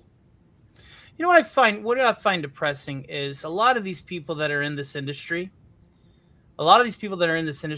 should consider themselves quite blessed to be able to go to work, sit down, apply their knowledge from anything, whether it's coding to marketing or anything in between, and sit there in a nice air-conditioned facility, you know, probably have something in their earphones. You know, there's people working at their computers with headsets on, listening to podcasts that they download throughout the week. These people, if they ever had to work a hard day's work in their life, would probably really bitch to the media then. Yes, of course, only if they have the right connections. I mean, obviously they don't hobnob with people who actually get dirty in the course of their work. Right. Profit with the peasants. And you wonder why I'm so motivated. It's because I don't want to go back to that shit. And with this old guard as weak as they are, I think they can be toppled. That's right. Digny, what are your thoughts, my friend? I hope this game kills Naughty Dog. And I'll just repeat that in case there are any technical difficulties. I hope Intergalactic Bald-Headed Demon Witch destroys Naughty Dog. Why? Neil Cuckman, that's why. Okay? The least deserving game to win Game of the Year by a landslide is The Last of Us Part 2, also known as Golfing Simulator. Personally, of the view that Naughty Dog deserves to be on the naughty list, as well as other egregious lists that are going to be heavily redacted. So, on that, but I'll just be quiet now. Yes, check the private chat. I think the thing that you were talking about in the pre-show is trying to get its revenge on you. Number one, what are your thoughts on this, my friend? Yeah, I think that they're a bunch of spoiled brats. You know, it's really that simple. You know, they just don't know, they don't understand. I think this whole generation that's growing up right now in the workforce doesn't understand the value of a dollar, and you know how to work for that money, and they've just been brought up being spoiled, and it's kind of sad to see, but it explains exactly why the media, the Hollywood, music, arts, all of these all of these specializations that people get into, they're so spoiled because they've been coddled their whole lives. So Right. yeah, that's it. Fantastic. Clear and concise, vetted. That's what I like to hear. Now I'm on the to understand that Scooby here is not going to be so clear, concise. Hopefully vetted though. Can we go 1 for 3? Ladies and gentlemen, I hate to be the bearer of bad news, but we're probably about to hear. There it is. Scooby, keep it above the belt. They should be lucky that they do not work for Konami. Konami has been taken to court. They have been known to lock employees in closets. They have been known to smack their hands. They have been known to make their employees work overtime to the point where they are in tears the entire time, nonstop, during the week, in the office. They are brutal. And over here, they are whining and complaining. Where it is like places like Capcom, Konami, they all bust their ass. But in this case, it is not just the fault of the people who work there being bitchy and spoiled. This is also the fault of the company doing something stupid like promising a deadline. You do not promise a deadline for a demo or anything, because then the company you're working for or putting a game out for, like Sony, will expect to hold you to that promise. You tell them something, they expect you to deliver. Sony is very strict like that. Bungie paid the price. Now they are paying the price. If they don't like having to work hard, then they should be not working on this game. It's not working. You know, The Naughty Dog has had its hits and misses. With Uncharted, they have had their hit and miss games. With Last of Us 2 sucked ass, but the first Last of Us was great. And then you have this. It is coming out at a time that is not favorable, where people do not look favorably, or at least the gamers do not look favorably at games like this in particular. This is a game that should have been scrapped from the beginning, or if they were insistent on writing this, scrapped from the beginning and rewritten, new character, all that stuff. This is brought on, this is their fault. They have no right to whine or complain. They brought this on themselves. That's all I can say is they brought this on themselves. They have no right to complain or anything. Other companies have it worse. Here, they're just crying because they did something that they shouldn't have, and that is promise a date when they shouldn't, when they know they can't have built, when they know they can't deliver because of all the delays that they've already had. Yeah. They shouldn't have done that. This is all on them. They deserve all of this. This is punishment for all the stupid stuff they did. Now, here's something that I will add before we get to Marcelo, because again, I feel like the battlefield's only going to get worse. I'm gonna be honest with you. I know what it's like to be at the bottom of the barrel blue-collar, forgettable nobody. You people who are complaining right now are going to have your names on an end credit to a video game. Do you know how much I would like to have something like that? Well, Tony, it's not just that. Is they're going to have their names on an end credit to a video game. And not only that, nobody sticks around to freaking watch the end credits of a video game unless they know there's going to be a cutscene. There you go. Right. So they're going to have the end credits. They're going to have their names on the end credits of a screen. But I don't have my name on anything. Nobody's going to be watching it. Nobody's going to see the end whenever I credits. said yes sir, no sir to all the people that I work for, I don't have my name on anything. Yeah. I have to make my own name out here, like everybody else here on this panel. Mm-hmm. And if this game sucks as much as it does, they're not going to want to have they're not going to want to have any association with it. But guess what? Their name is going to be on the credits anyways. Yeah. Haha. You suck. Yeah. Your fault. Hail to Tim the Enchanter, the son of Mars, ladies and gentlemen. Let's go ahead and get the bomb shelter. The you need to get the F-bombs ready, okay? Because to follow up with what Scooby just said, I mean, they brought them on themselves. If anything, and if you've looked at the article, you should have learned the lesson from the Acolyte. Now we know, ladies and gentlemen, what Amanda Stenberg has been doing the last 18 months since the Acolyte came out. Okay? Mm-hmm. If you've seen the website, you see the character, you can see who it's based off of. We know who it's there. They didn't learn the lesson of the Acolyte. Okay? You bring on this toxic person, and I'm just going to say it, toxic person. And what did you expect was going to happen? Okay. Right. For those who have gotten to know me, know that I've been around software for nearly 40 years. Yes, that's right, ladies and gentlemen. I'm the old guy on the panel. Okay. I'm the old guy. I've been through everything you could possibly imagine, from upper management promising the sky to the people with the paychecks to impossible deadlines. Okay.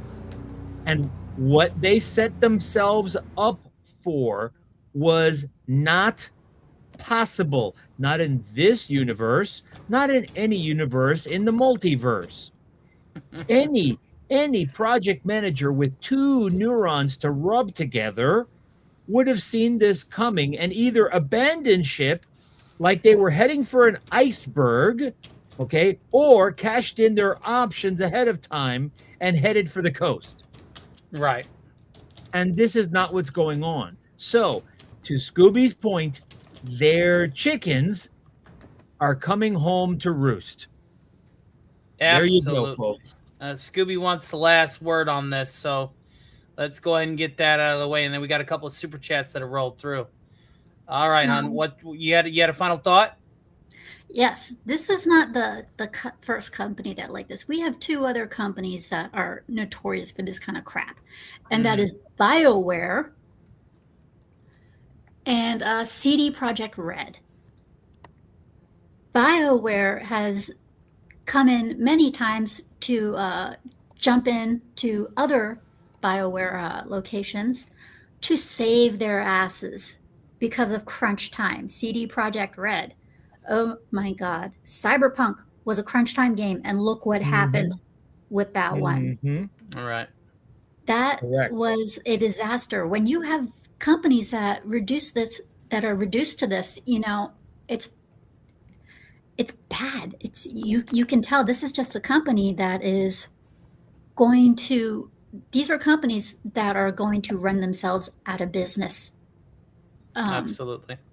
There was one game that was coming out that was kind of like Destiny. I forget its name, but it was it required a lot of crunching, and this one required BioWare Edmonton, but they had to get the head from BioWare from Texas to come over and help them to keep the game from flopping. What happened? The game flopped anyways. And I wish I could remember the name. I love how you put on that Texas accent when you said Texas.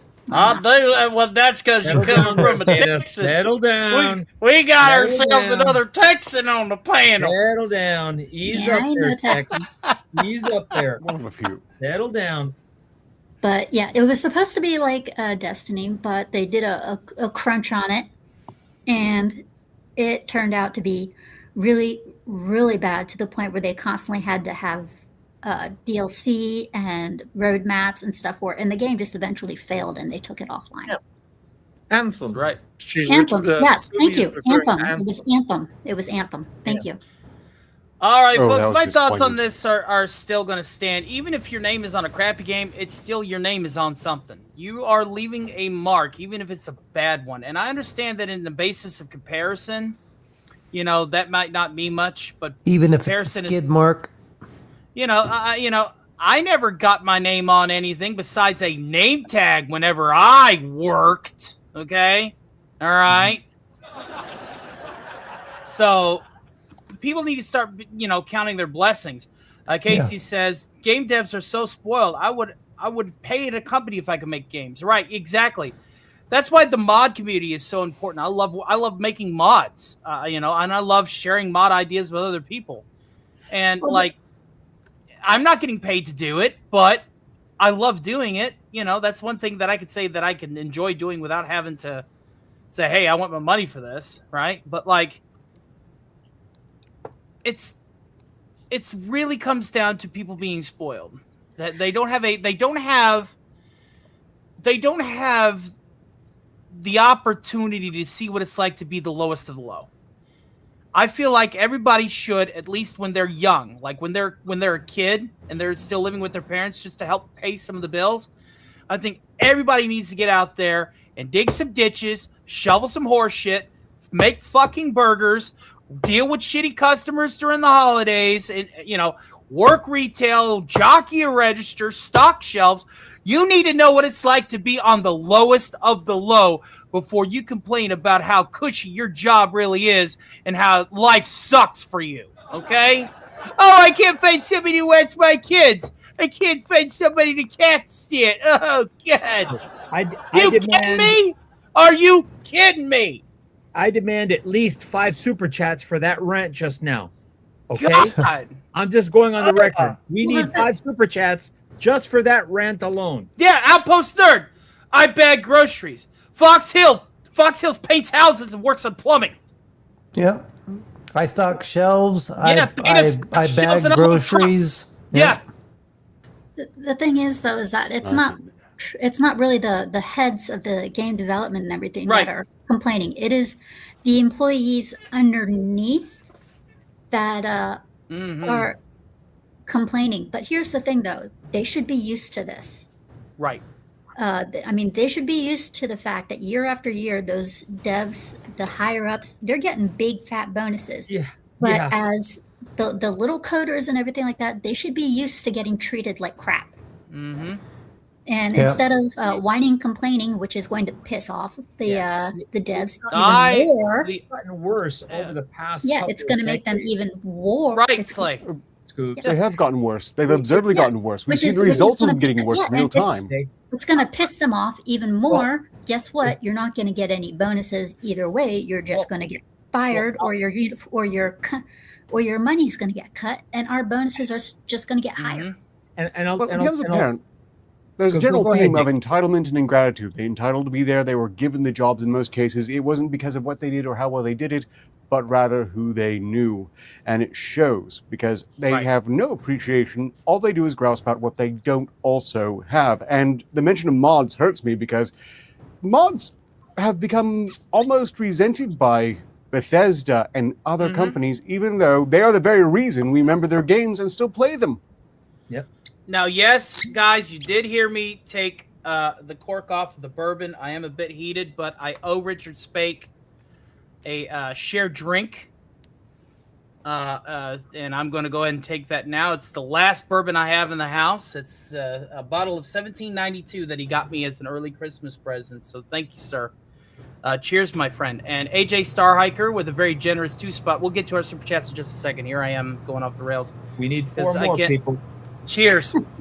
We need 4 more. I'm not backing down. You can do it. You can do it, folks. All right, folks, let's get to these supers while we're young.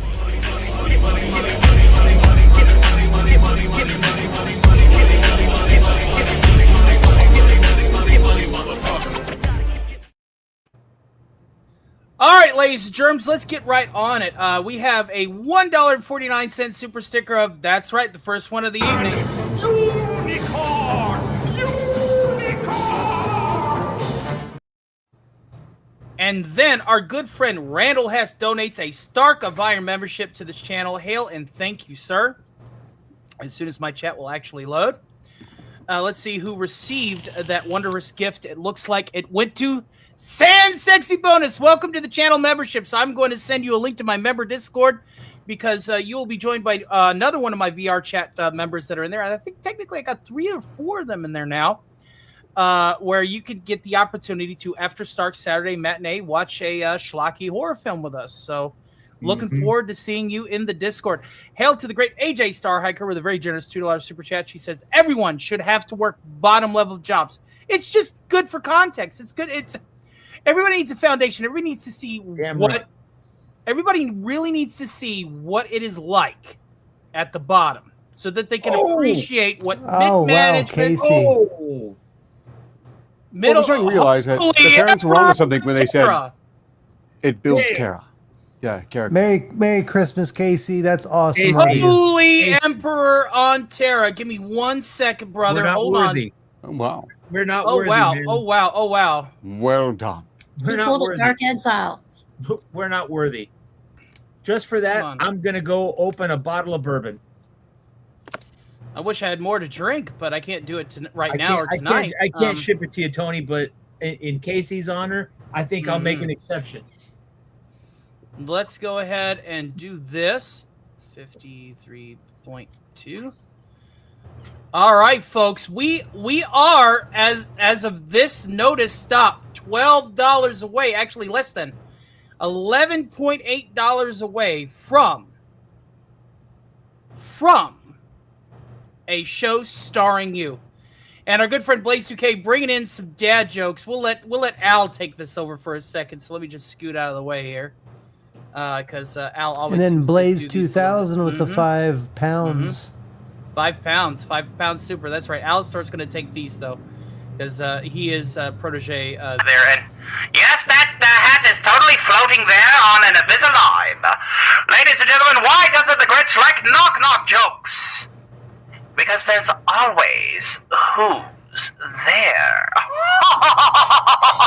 And of course, ladies and gentlemen, where can you go to practice math on New Year's Eve? Times Square.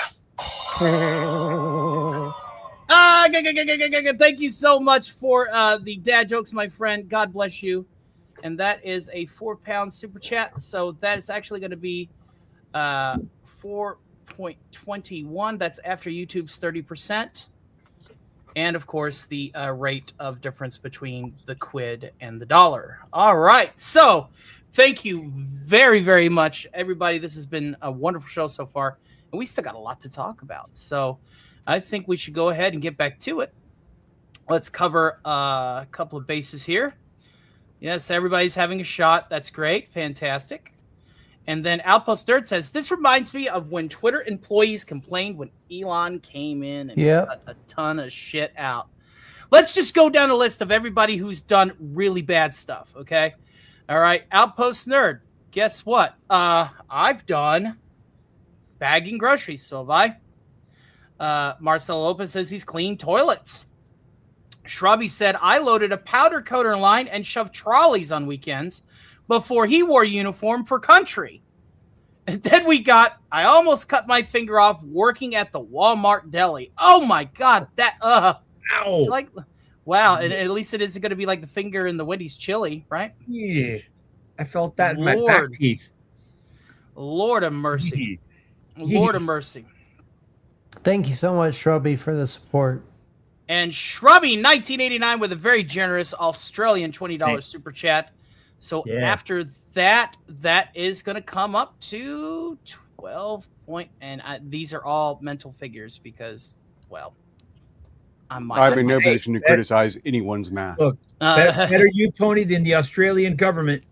That's right. And ladies and gentlemen, after that very generous donation, we are taking a break this coming Saturday, but StarkCast 25 is going to star you. That's right, everybody. You guys get 2 weeks off. Besides you, Marcelo, you actually donated, so you got to be there. Casey, Shrubby 1989, Randall Hess, Blaze 2K. If you got a microphone, I'm going to be taking some notes, making sure how everybody is doing, and I'm going to reach out to you. What I need from you is an article and for you to have a working microphone so that you can join me for the first ever community co-panelist episode of the StarkCast, which will happen in 2 weeks. You threw me money today. We're going to make it happen. Thank you very much for supporting the humble corner of the internet. It's time to have everybody's voices truly be heard. Thank you very, very much. Shrubby 1989 and I on a panel. That's right. So, Digny, you're more than welcome to sit in it if you want, because again, this is a network show. But everybody else can take the break. Oh yes, I can happily observe. You know, always looking for fresh talent. Hopefully, my sound is working. And a lot better. And if Tony wants me to stop. If Tony wants me to stop talking, he can use one of his many very, very well done sound effects.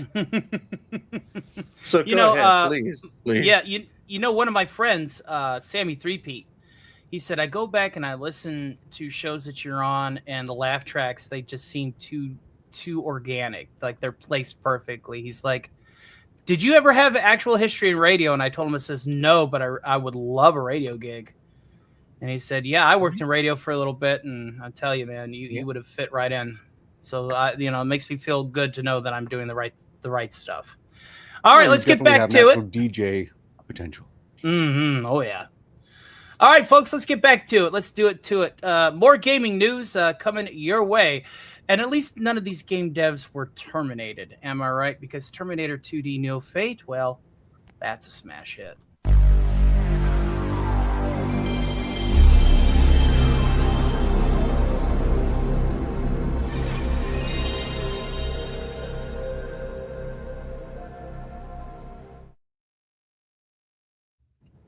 Right, kids. And I actually have a copy of this game. I was able to get one. And I will be doing some gameplay streams of it. It is actually very well balanced. I just decided to play it on medium difficulty, no problemo, and was thoroughly challenged with it. It was awesome. I got a little ways into it. So we'll definitely be doing some gameplay streams of this coming up in the very near future. The Terminators franchise overlap with video games is full of mixed results, despite it being a universe overflowing with video game catnip-like explosions, robot skeletons, and laser guns. There have been plenty of misses and only a few hits. The same could be said of film franchise as well, but Terminator 2 Judgment Day is an undeniable classic, a defining action film of its time that is still entertaining more than 30 years later. Terminator 2D No Fate is exclusively an adaptation of that film and seeks to recall both the movie and the era in which it was released as a nostalgic recreation of that time in entertainment. No Fate feels just right, but it is also sometimes frustrating retread of video game design that we have moved past. Developer Bitmap Bureau has become an expert in creating pixel art and is releasing games that feel like they are from the past. No Fate's art direction is some of the developers' best to date. And all seeing the iconography of Terminator 2 translated into classic arcade visuals is a treat. The animations of all the characters, enemies, and robot tanks look great. The cutscenes that play out in the movie's most memorable story moments are extraordinarily charming. Gameplay is straightforward, primarily recalling Contra 3, the Alien Wars running gunplay with a handful of visually engaging vehicle levels that rely on quick reactions. The majority of No Fate's levels play out with Sarah Connor or adult John Connor in a ravaged future, taking a few steps crouching to shoot enemies and moving on. It works well and it feels good, but I grew tired of the process, especially considering that beating a game and seeing all it has to offer requires replaying some of the levels repeatedly, making your way to the end, which takes about an hour. Dying at the penultimate level and restarting all the way back at the beginning is an outdated style of game that I don't miss. You are a get good then, dude! I was actually pleasantly surprised when I died and I had to start the game back over from scratch. That, we need to bring that back. Yeah. Bring that back. Get good, get good, get good. Thankfully, acknowledging the necessity of replaying the vehicle levels of beat-em-up style where you play as a TN Hunter and a stealth level where Sarah escapes from the Pedastro State Hospital keep things from getting too monotonous. Replaying levels also means that you have to find secrets like a better gun or additional continues. They are incredibly rewarding, helpful, and worth reacquiring in every playthrough. Once you make it through the game to credits, there are opportunities to replay the campaign and make a few key narrative choices that lead to big story changes and new original levels. I like that option a lot. It's fun to imagine a different version of Terminator 2 with at least one really dour ending, and it makes me reminisce about bizarre video game movie adaptations of the past that had no problem going off the rails from its properties that inspired them. Terminator 2D No Fate nails the feeling of a game that should have existed in the early 90s to coincide with the release of the film. It's the kind of game that, had it released at that time, would have probably been revered as a great adaptation to this day. In 2025, it is still a strong retro adaptation of a beloved film, but it's not without some design annoyances that we move beyond. I don't know about you. I love the over-the-top factory. The Cyberdyne factory with the scrap metal, and you had to jump over and stuff like that. Oh, God. It is too good. Absolutely too good. Director, what are your thoughts on this, my friend? Have you had a chance to play it yet? You should. I'm afraid I have not, but I have to say it does appeal to me. It really does call back to days in the arcade. It feels like an arcade game from everything I've seen. However, the games I play are typically mission-based and only for the amount of time available online, so I miss out on a lot of fun on that point. I note that, again, the so-called games journalist here is mostly just whinging because they have to play the game they are writing about. I can only imagine if they'd been let go a bit longer, they would have talked about how the devs really need to put in a journalist mode, where the game just plays it for themselves for them, which, again, some devs have done. And if you have a hard time imagining anything more insulting than to actually choose that mode. You know what I think it's hilarious? It's like, back in the day, whenever, Mortal Kombat would jump out, there was an opportunity to where you could just watch the AIs fight each other. We consider that a novelty when we were kids. But these journalists, we consider it a luxury, right? Yes. Come play. I actually enjoy watching the occasional Blood Bowl game where it's just two AI teams beating each other up. One of the things I did want to mention about this is completely lost to me because I didn't make a proper note of it. Damn. You should probably just carry on. I had to. Don't judge me. Digny, what are your thoughts? Well, I personally think that this is fantastic news, folks. Check your audio, my friend. It's beginning in your audio. Now I remembered what it is, by the way. We need to buy time. Digny, they talked about how movies go on, poach director, from games. Go on. Speak your piece. It's nice to see a game poaching from movies. That's what I was seeing. Because I remember the U-Bowl films and what they did to the IP. Mm-hmm. Absolutely. An inversion is quite welcome. All right, Digny, is your audio recentered, recoiled, ready to rock? From my perspective, it's perfectly fine. And now it is on my end too. Excellent. It was beginning to muffle just a wee bit, but you sound great now. Well, I would just like to point out that I think this is a massive success. I'm very grateful for it. And fingers crossed that over the next few years we get more games like it. Absolutely, okay? Absolutely. Just want to keep it brief because I don't want any more technical difficulties. Yes, I'm going to keep letting you know. Theta, what's up, brother? What's your thoughts on this? I'm totally excited about this. I hope that maybe I get it as a Christmas gift somehow. But I've been excited about this ever since I heard about it.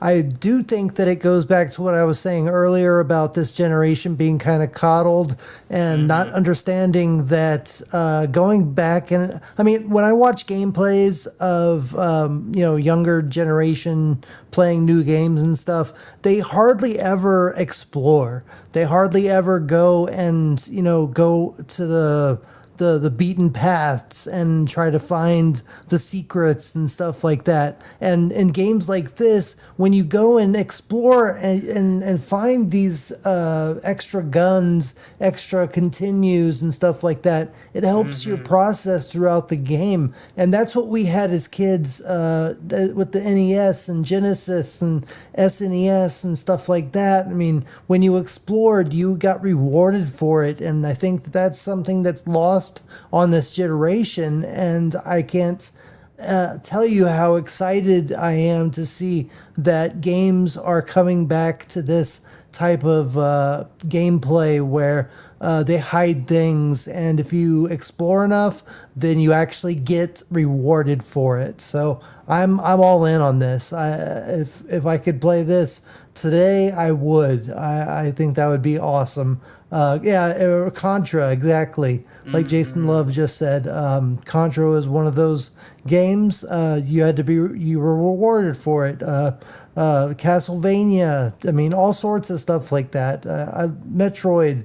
I go on all day, but I love these type of games. I'm excited for it, and I'm just glad that it's in the hemisphere of gaming again. And hopefully, we'll get some more younger generation playing these games and understanding that exploring the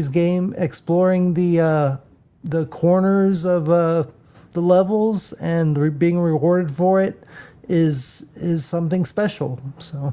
Yeah. Absolutely. And to make a point here, Jill says, this is why I bought my son an Atari when he was 4, and he plays challenging games to this day. Geometry Dash being his favorite. Yes. Train your kids right, folks. It's imperative, because if people are coddled at a young age, they're going to expect to be coddled the rest of their lives. Scooby, how do you feel about this victory? And are you going to be playing this game in the near future? I think you should. I intend to. I've been intending to get this game since it was first announced. I think this is very much reminiscent of what I said during podcast is today's youth, they play a single game and they're like, oh, it's too hard.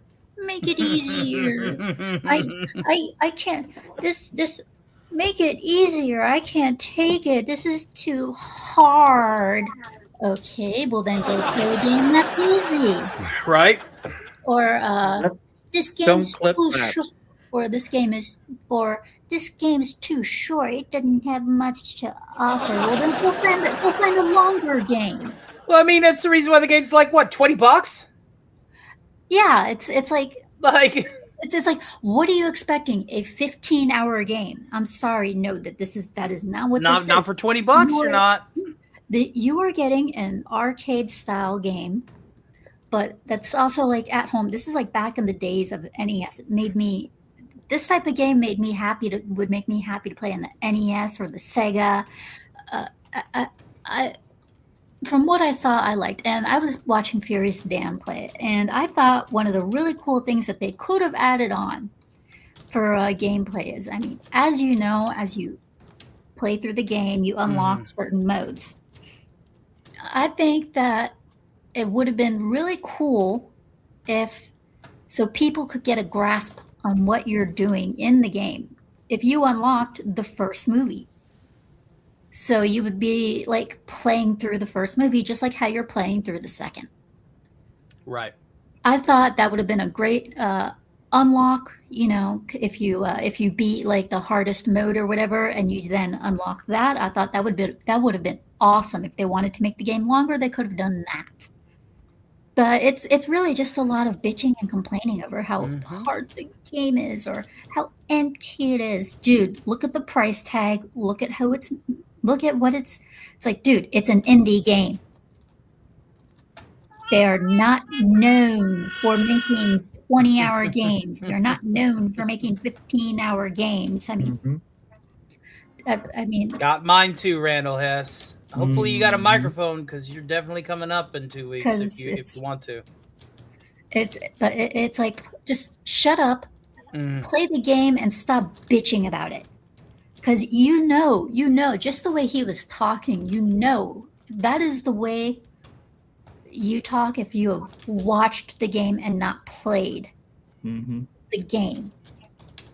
And there's Absolutely. that right there goes to show that he has not played the game, or she, or whatever. It just goes to show that they have not played the game, and even if they had, they didn't play it all the way through. So, because like I said, I watched Furious Dan play it, and there was plenty that game had to offer. Oh, it's a great game. I had fun with just what little I've dabbled into it. And of course, Jason Love goes on to say, yes, Ghosts and Goblins, finally after everything, back to start is all the important key. That's right. If you lose, you lose. Yep.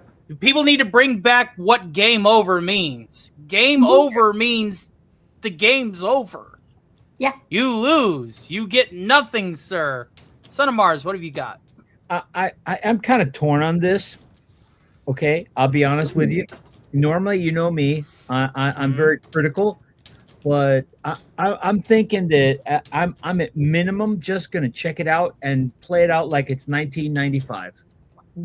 Okay, because that's when this game should have come out. Let's be honest with each other. All right. Okay, this video game has the feeling, the verve, the playability of it should have come out on a Sega Genesis. Right. Okay. You know, and the fact that it didn't come out on the Sega Genesis really just pisses me off. Oh, damn. Yeah, I get it. You know, it's like, Yeah. why didn't I play this back whenever this would have been hot shit? I get that sentiment. Exactly. So just for the retro of it, I'll play it for maybe half an hour, and then I'll probably get sloshed and curse the makers of the game for the rest of the day. I will admit That's it. That is exactly what they deserve. I will admit that had this game come out at an earlier time, like right when the game, like right when the movie came out, it would have wrecked in sales. Oh yeah. I mean, Stick it in an arcade. Put it in an arcade machine. Yeah. It would have wrecked in sales. It would have wrecked in a arcade back when they existed. One at a time, folks. Yeah. It would have wrecked in an arcade back when they still existed. It's key time. It would have been at its chef's kiss point if it had come out back when the movie was released.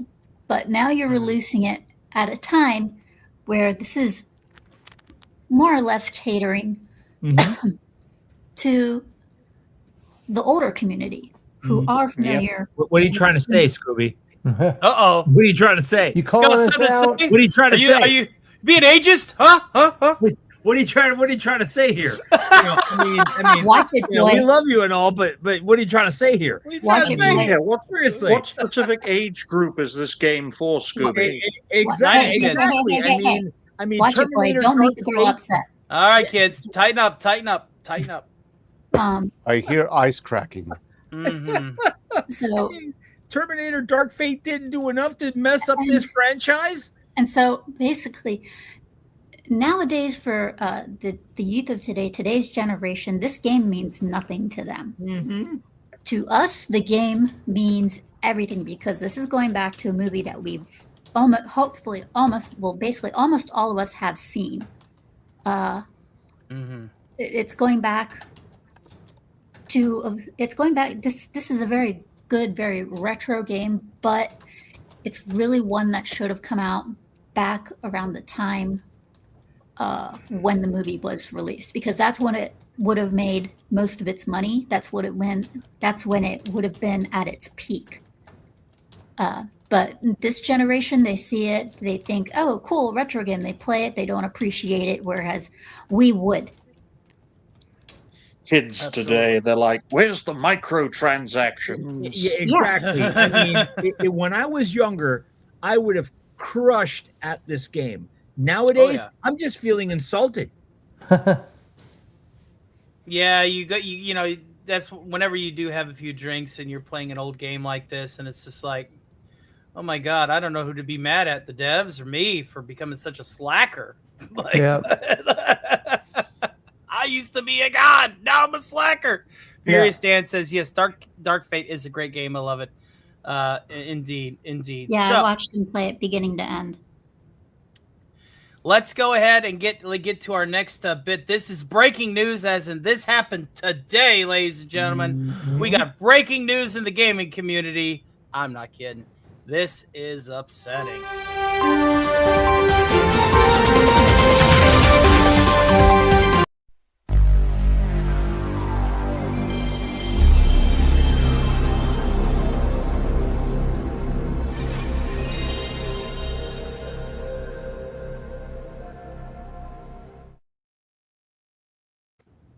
What do you get whenever you clean house at the Video Game Awards?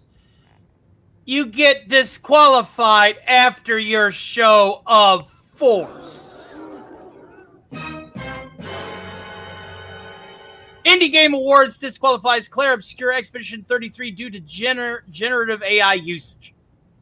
The Indie Game Awards took place on December 18th, and as many would assume, Claire Obscure Expedition 33 took home the awards for Game of the Year and the debut game. However, things have changed, and the Indie Game Awards are making a big decision to strip the Claire Obscure and developer Sandfall Interactive of their awards over the use of this generative AI in the game. In an announcement made on Saturday afternoon, 6-1 Indie, the creators of the show, said that its removal comes after the discovery, after voting was done, and the show was recorded. The Indie Game Awards has had a hard stance on the use of generative AI throughout the nomination process. During the ceremony itself, the statement reads, when it was submitted for consideration, representatives of Sandfall Interactive agreed that no generative AI was used in the development of the Claire Obscure Expedition 33. In light of Sandfall Interactive confirming the use of generative AI on the day of Indie Game Awards 2025 premiere, this does disqualify Claire Obscure Expedition 33 from its nomination. 6-1 Indie ended by thanking the community for being patient and providing feedback on the situation. The organizational team behind the ceremony is a small crew with big ambitions, and the Indie Game Awards can only grow with your help and support, they said. We already can't wait for the 2026 ceremony. With Claire Obscure's disqualification, the awards will now go to the runner-ups. That means that the award for debut game goes to Sorry We Closed, and while Game of the Year now goes to Blueprints. Not Silk Song. Not Silk Song. Sorry We're Closed and Blueprints. What do you think of the Claire Obscure Expedition 33 being disqualified, having their awards stripped at the Indie Games Awards due to generative AI? Leave your thoughts, blah, blah, blah, blah, blah. So, ladies and germs, really this is what it boils down to. Somebody got their fifis hurt and disqualified.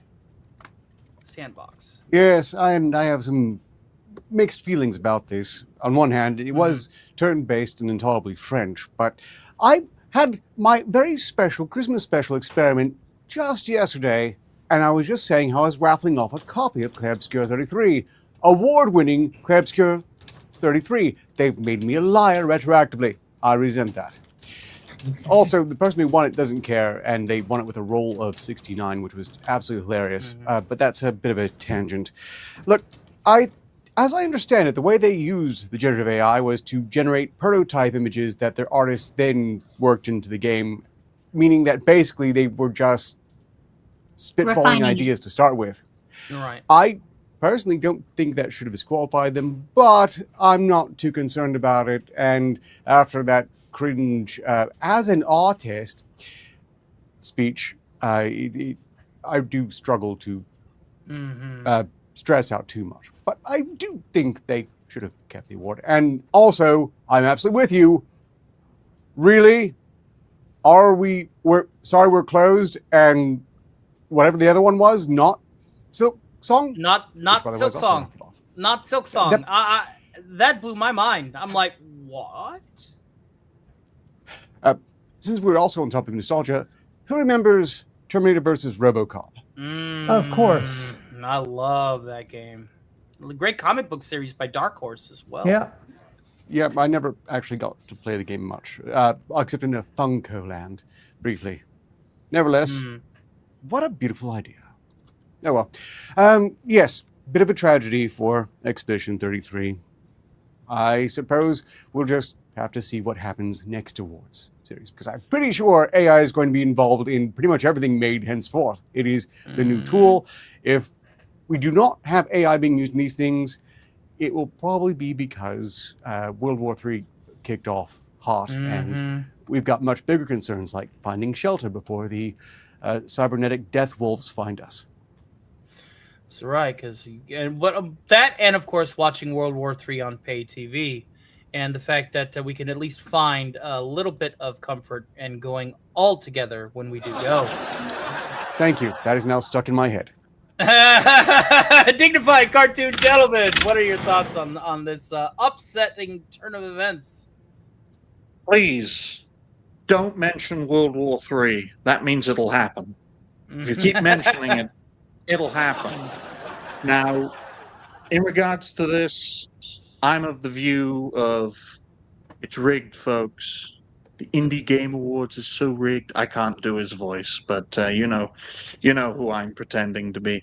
But let's replace E33 with games no one's ever heard of. That'll get people on board. Surely.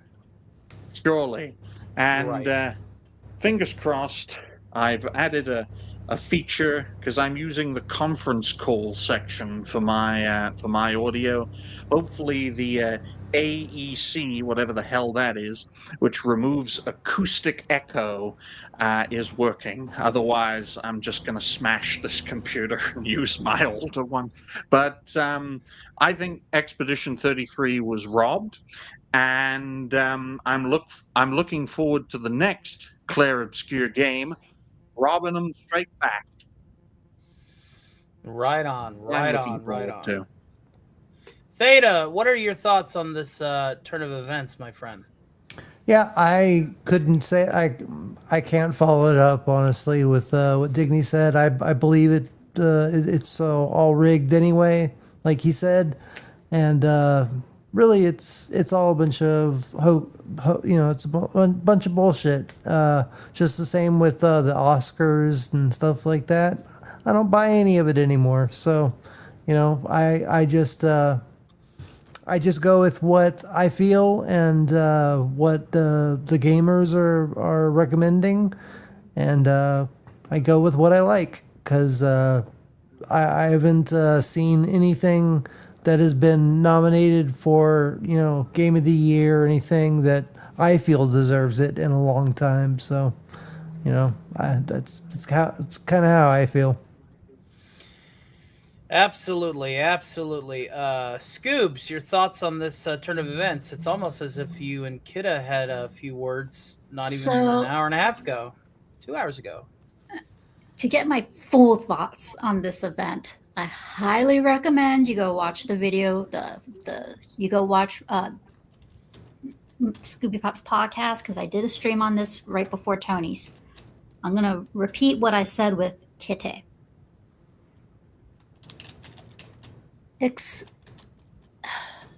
Claire Obscure was done by an indie studio, not a AAA, but an indie studio.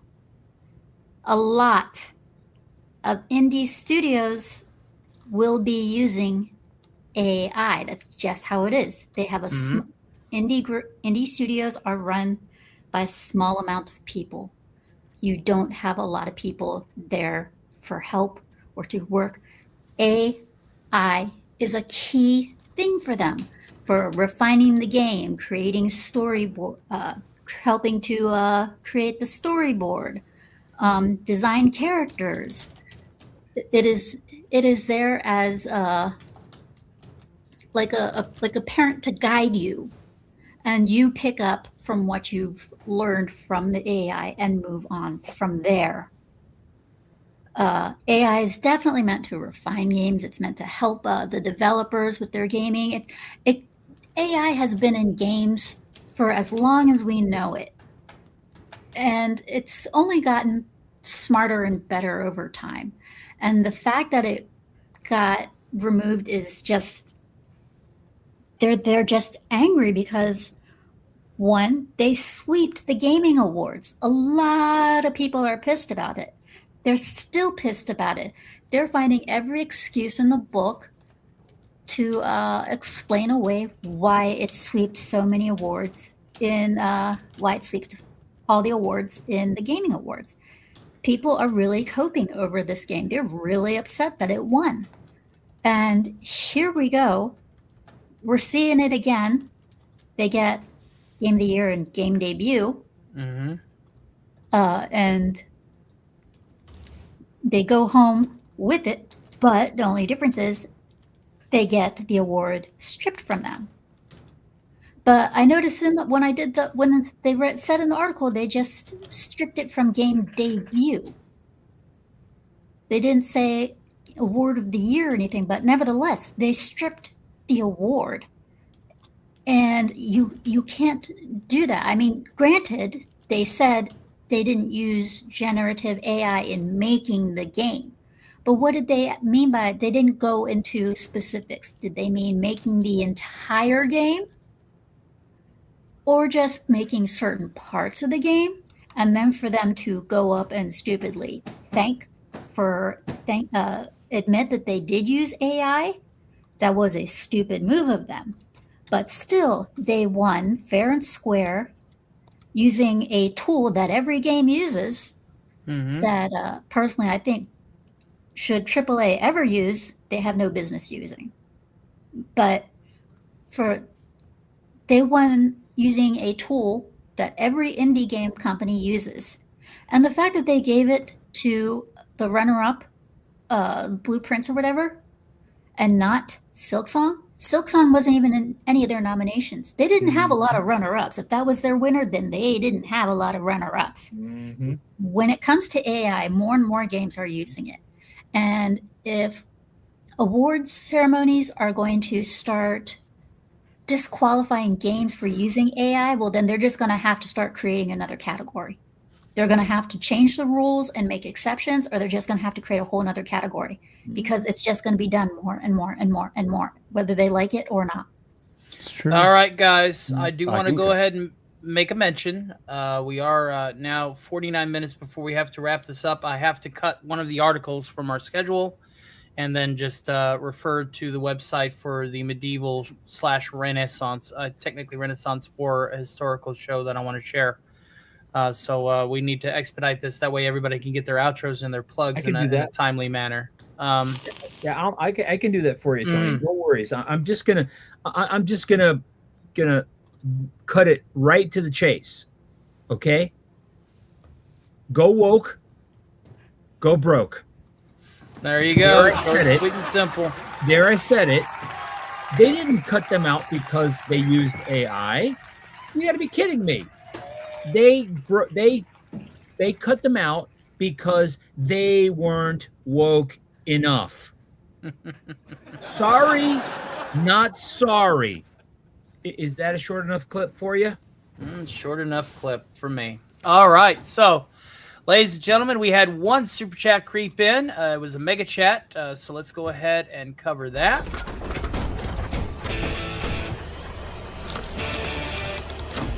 Mr. Stark, it's time for some super chats.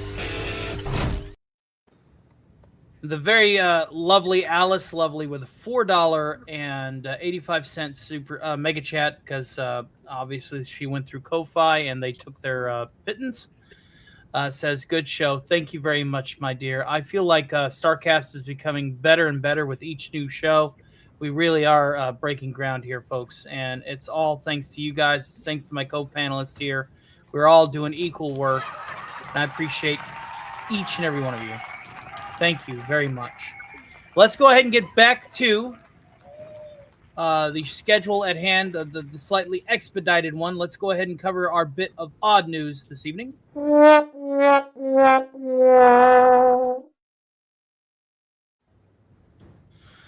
Disney. Now, remember when I mentioned that Disney did actually do something quite impressive this year? Well, they had Hulu's help, so I guess that's, strike one. The second is largest Home Alone gingerbread house. Ladies and gentlemen, I want you to look at this puppy. See if we can make it as big as possible with what limited resources I have. That is a scale model of the McAllister house in gingerbread with a surrounding yard and everything. That's insane. That is absolutely nuts. Let's get into this right quick.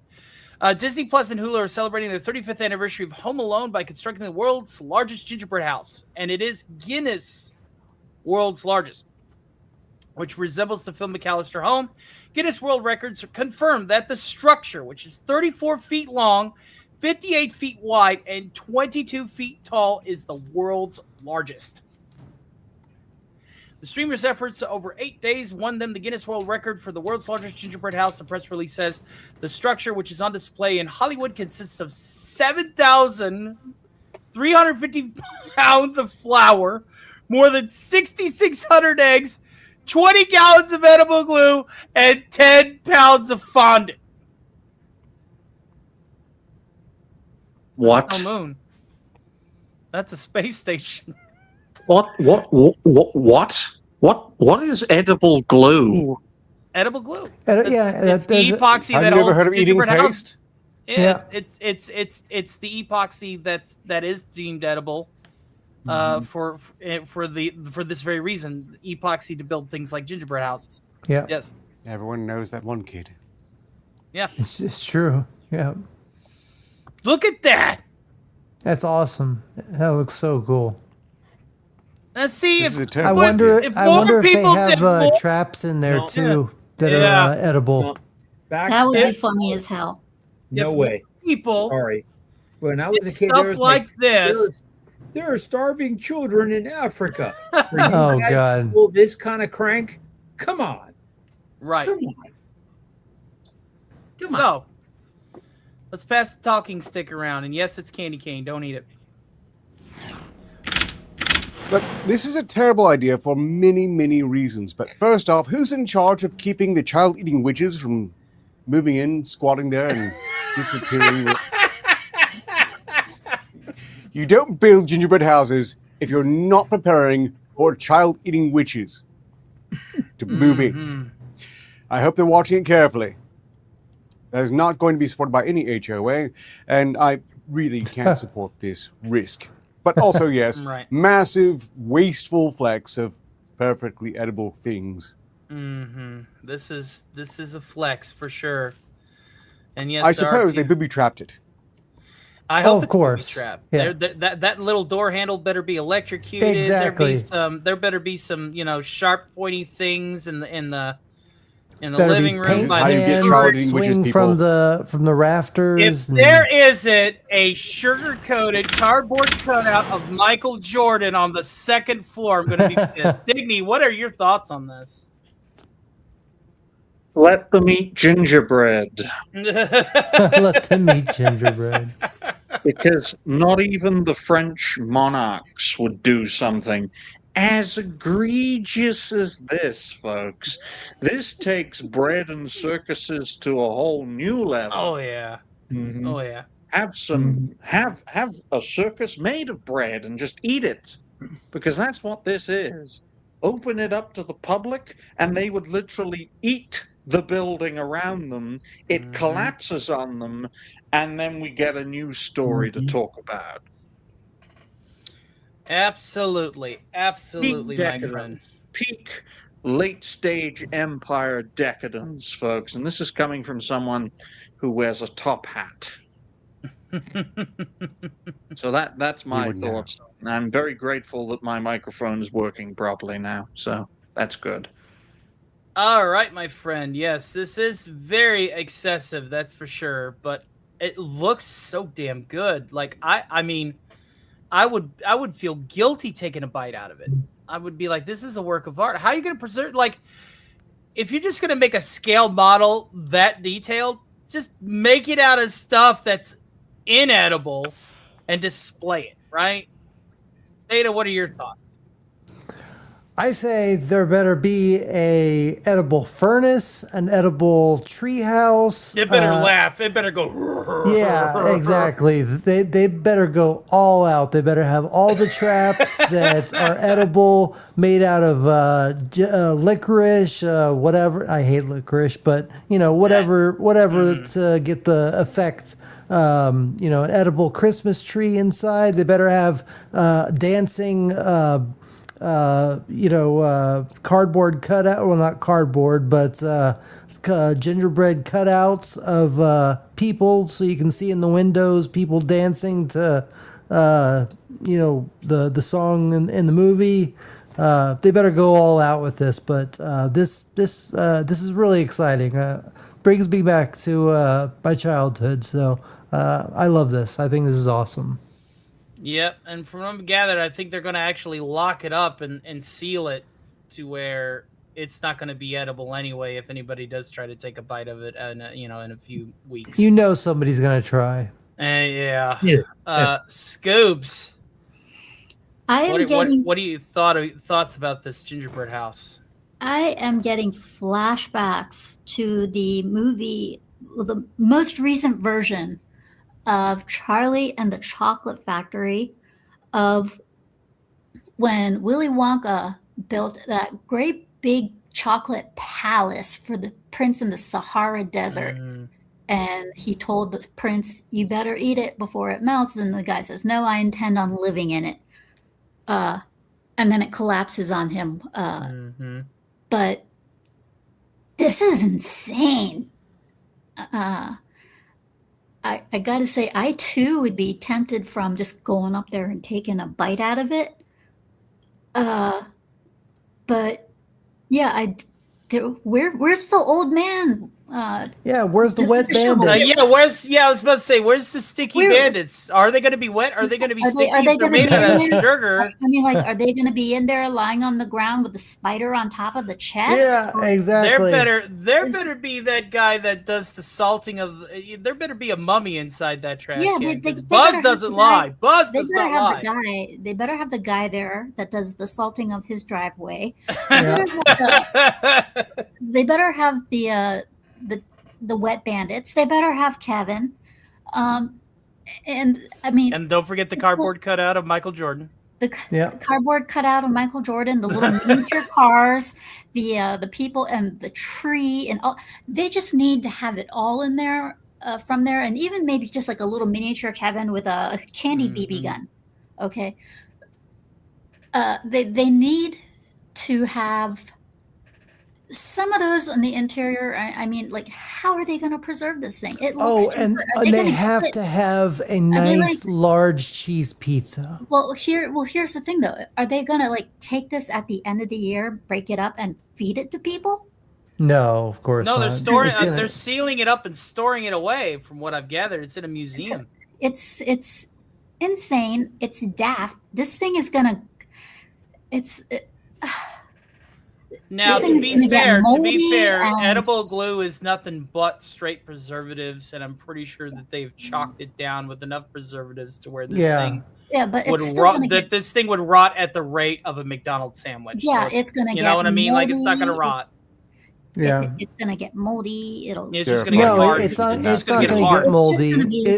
In 10 years, it'll look exactly the same because of all the preservatives. It's just like Tony said. Like with if you get a McDonald's sandwich, like a Big Mac or whatever. Yeah, I know about McDonald's. Yeah, exactly. It'll be the same thing. I just had a great idea for a new novel location Fallout 5, though. Yeah, but nevertheless, this was a big waste of time. I don't think so. I think that it gives a waste of time and money, and they really should take it and eat it. Like Caleb says, Scoops is right. They should turn it into a homeless shelter and let them literally eat themselves out of it. At this point, why not?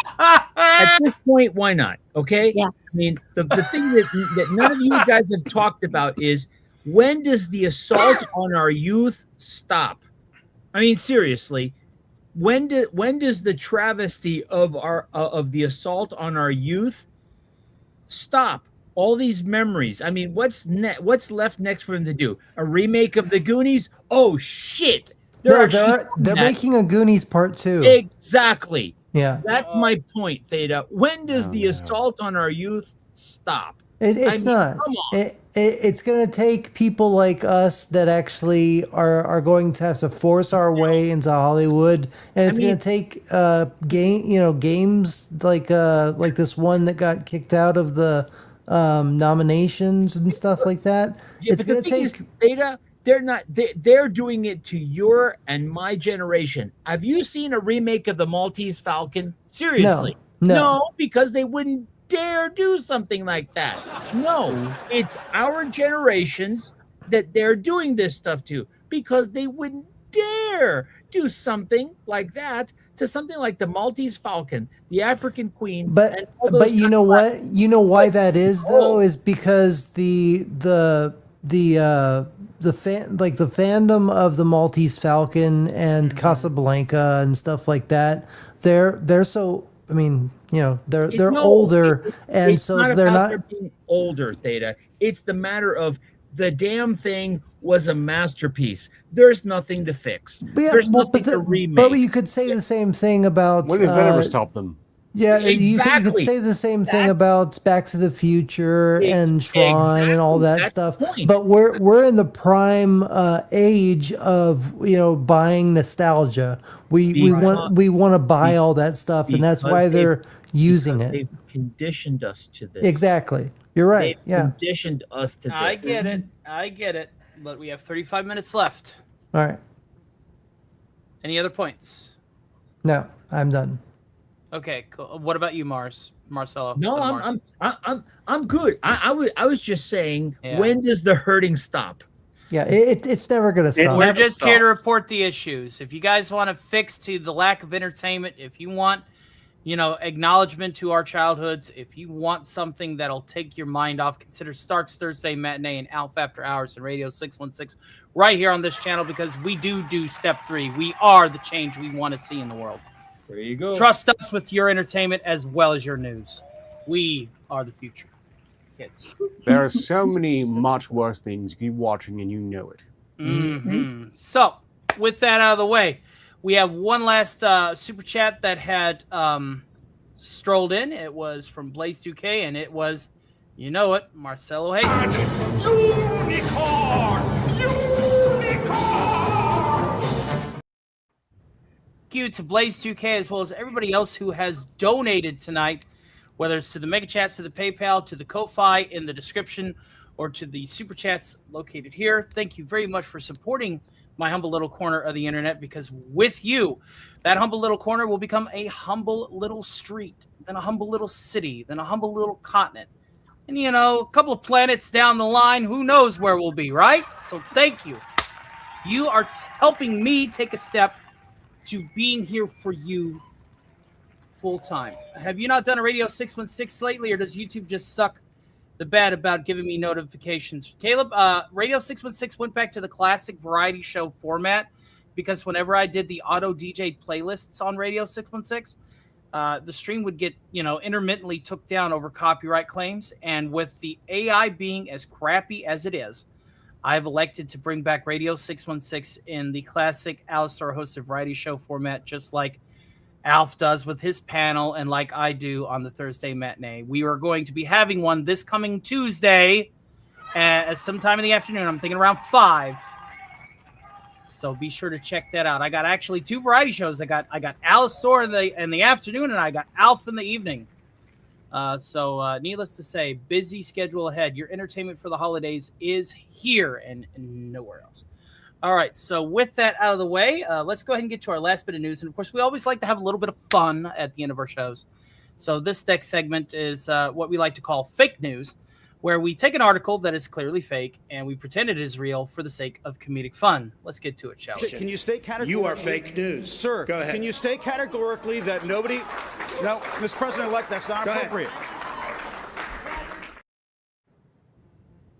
All right, 9 booby traps that were cut from Home Alone. The holiday classic Home Alone features some of the most iconic improvised booby traps in movie history, but did you know that the original script included many more of them? Babylon Bee spoke with film industry insiders and discovered the following list of booby traps that ended up being on the cutting room floor. String-activated Gatling gun. This one was cut from the movie to could avoid a hard R rating for blood and gore.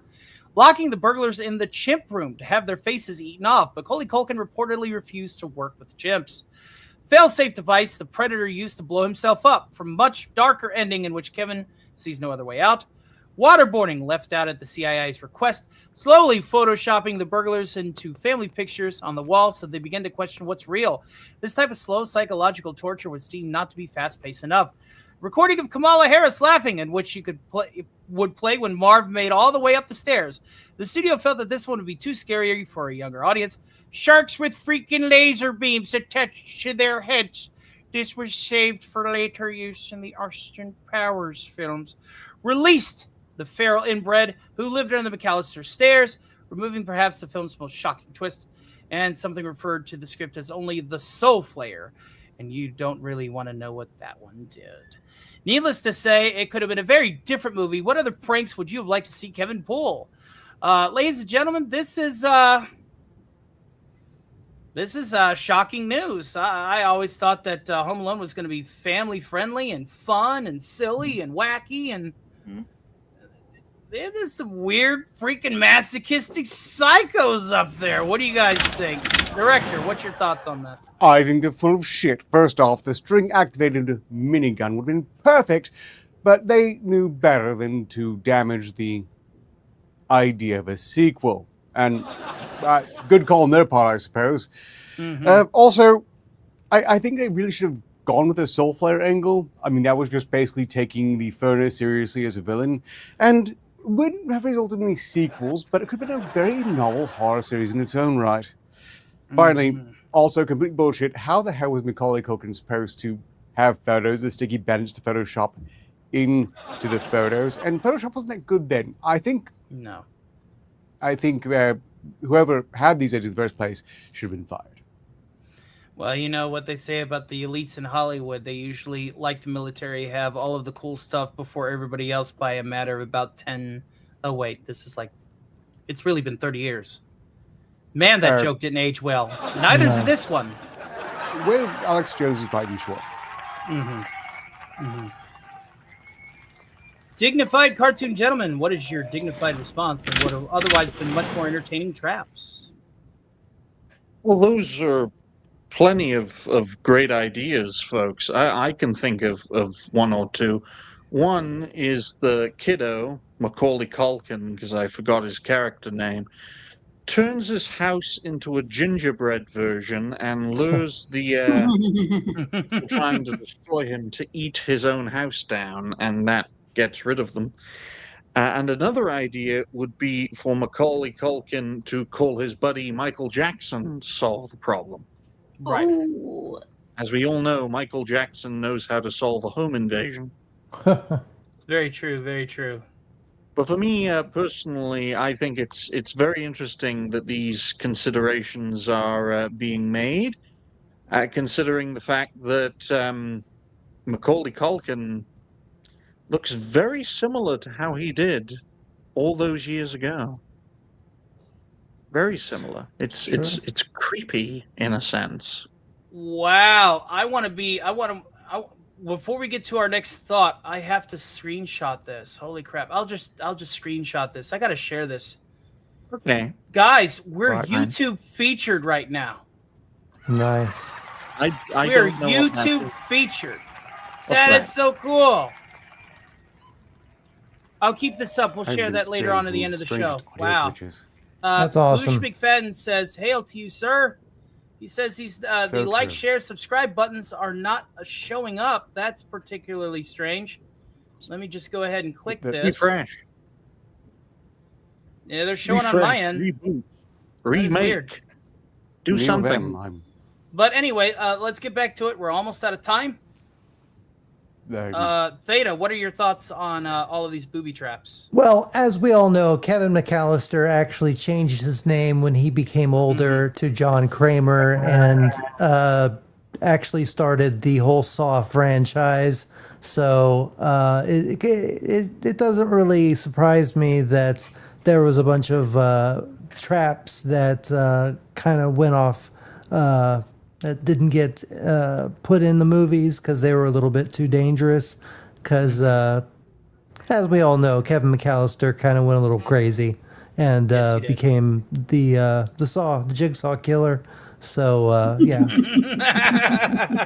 I have to say, I do respect them for salvaging some measure of the Soul Flare plotline for that. You know, the Soul Flare was the thing living in the furnace. I mean, come on, let's be Yeah. real. That's what Exactly. that was. And he makes a deal to deal with the Sticky Bandits once for all. And then there's just an innate moral decay from there once you invite a otherworldly, sinister essence like that into your life.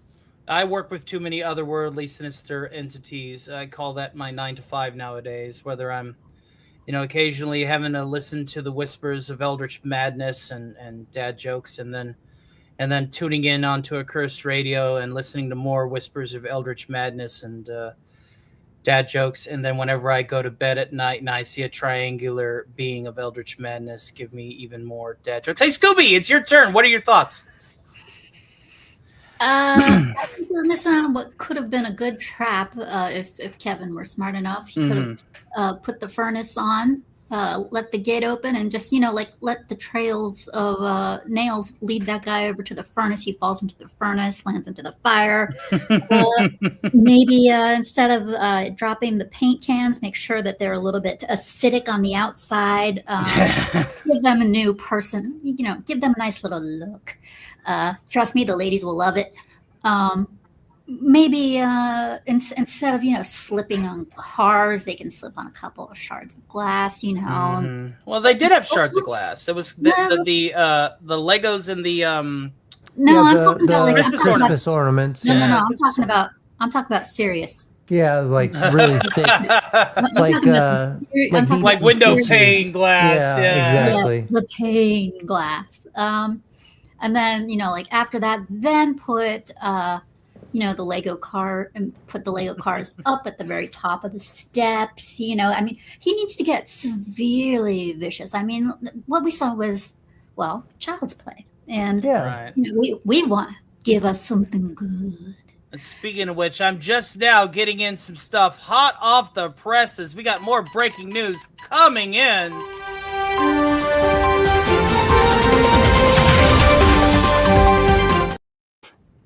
Are confirming that one of the traps, we're just now getting this is fresh hot news. One of the traps was a breakaway trap door to the Sarlacc pit in the main living room.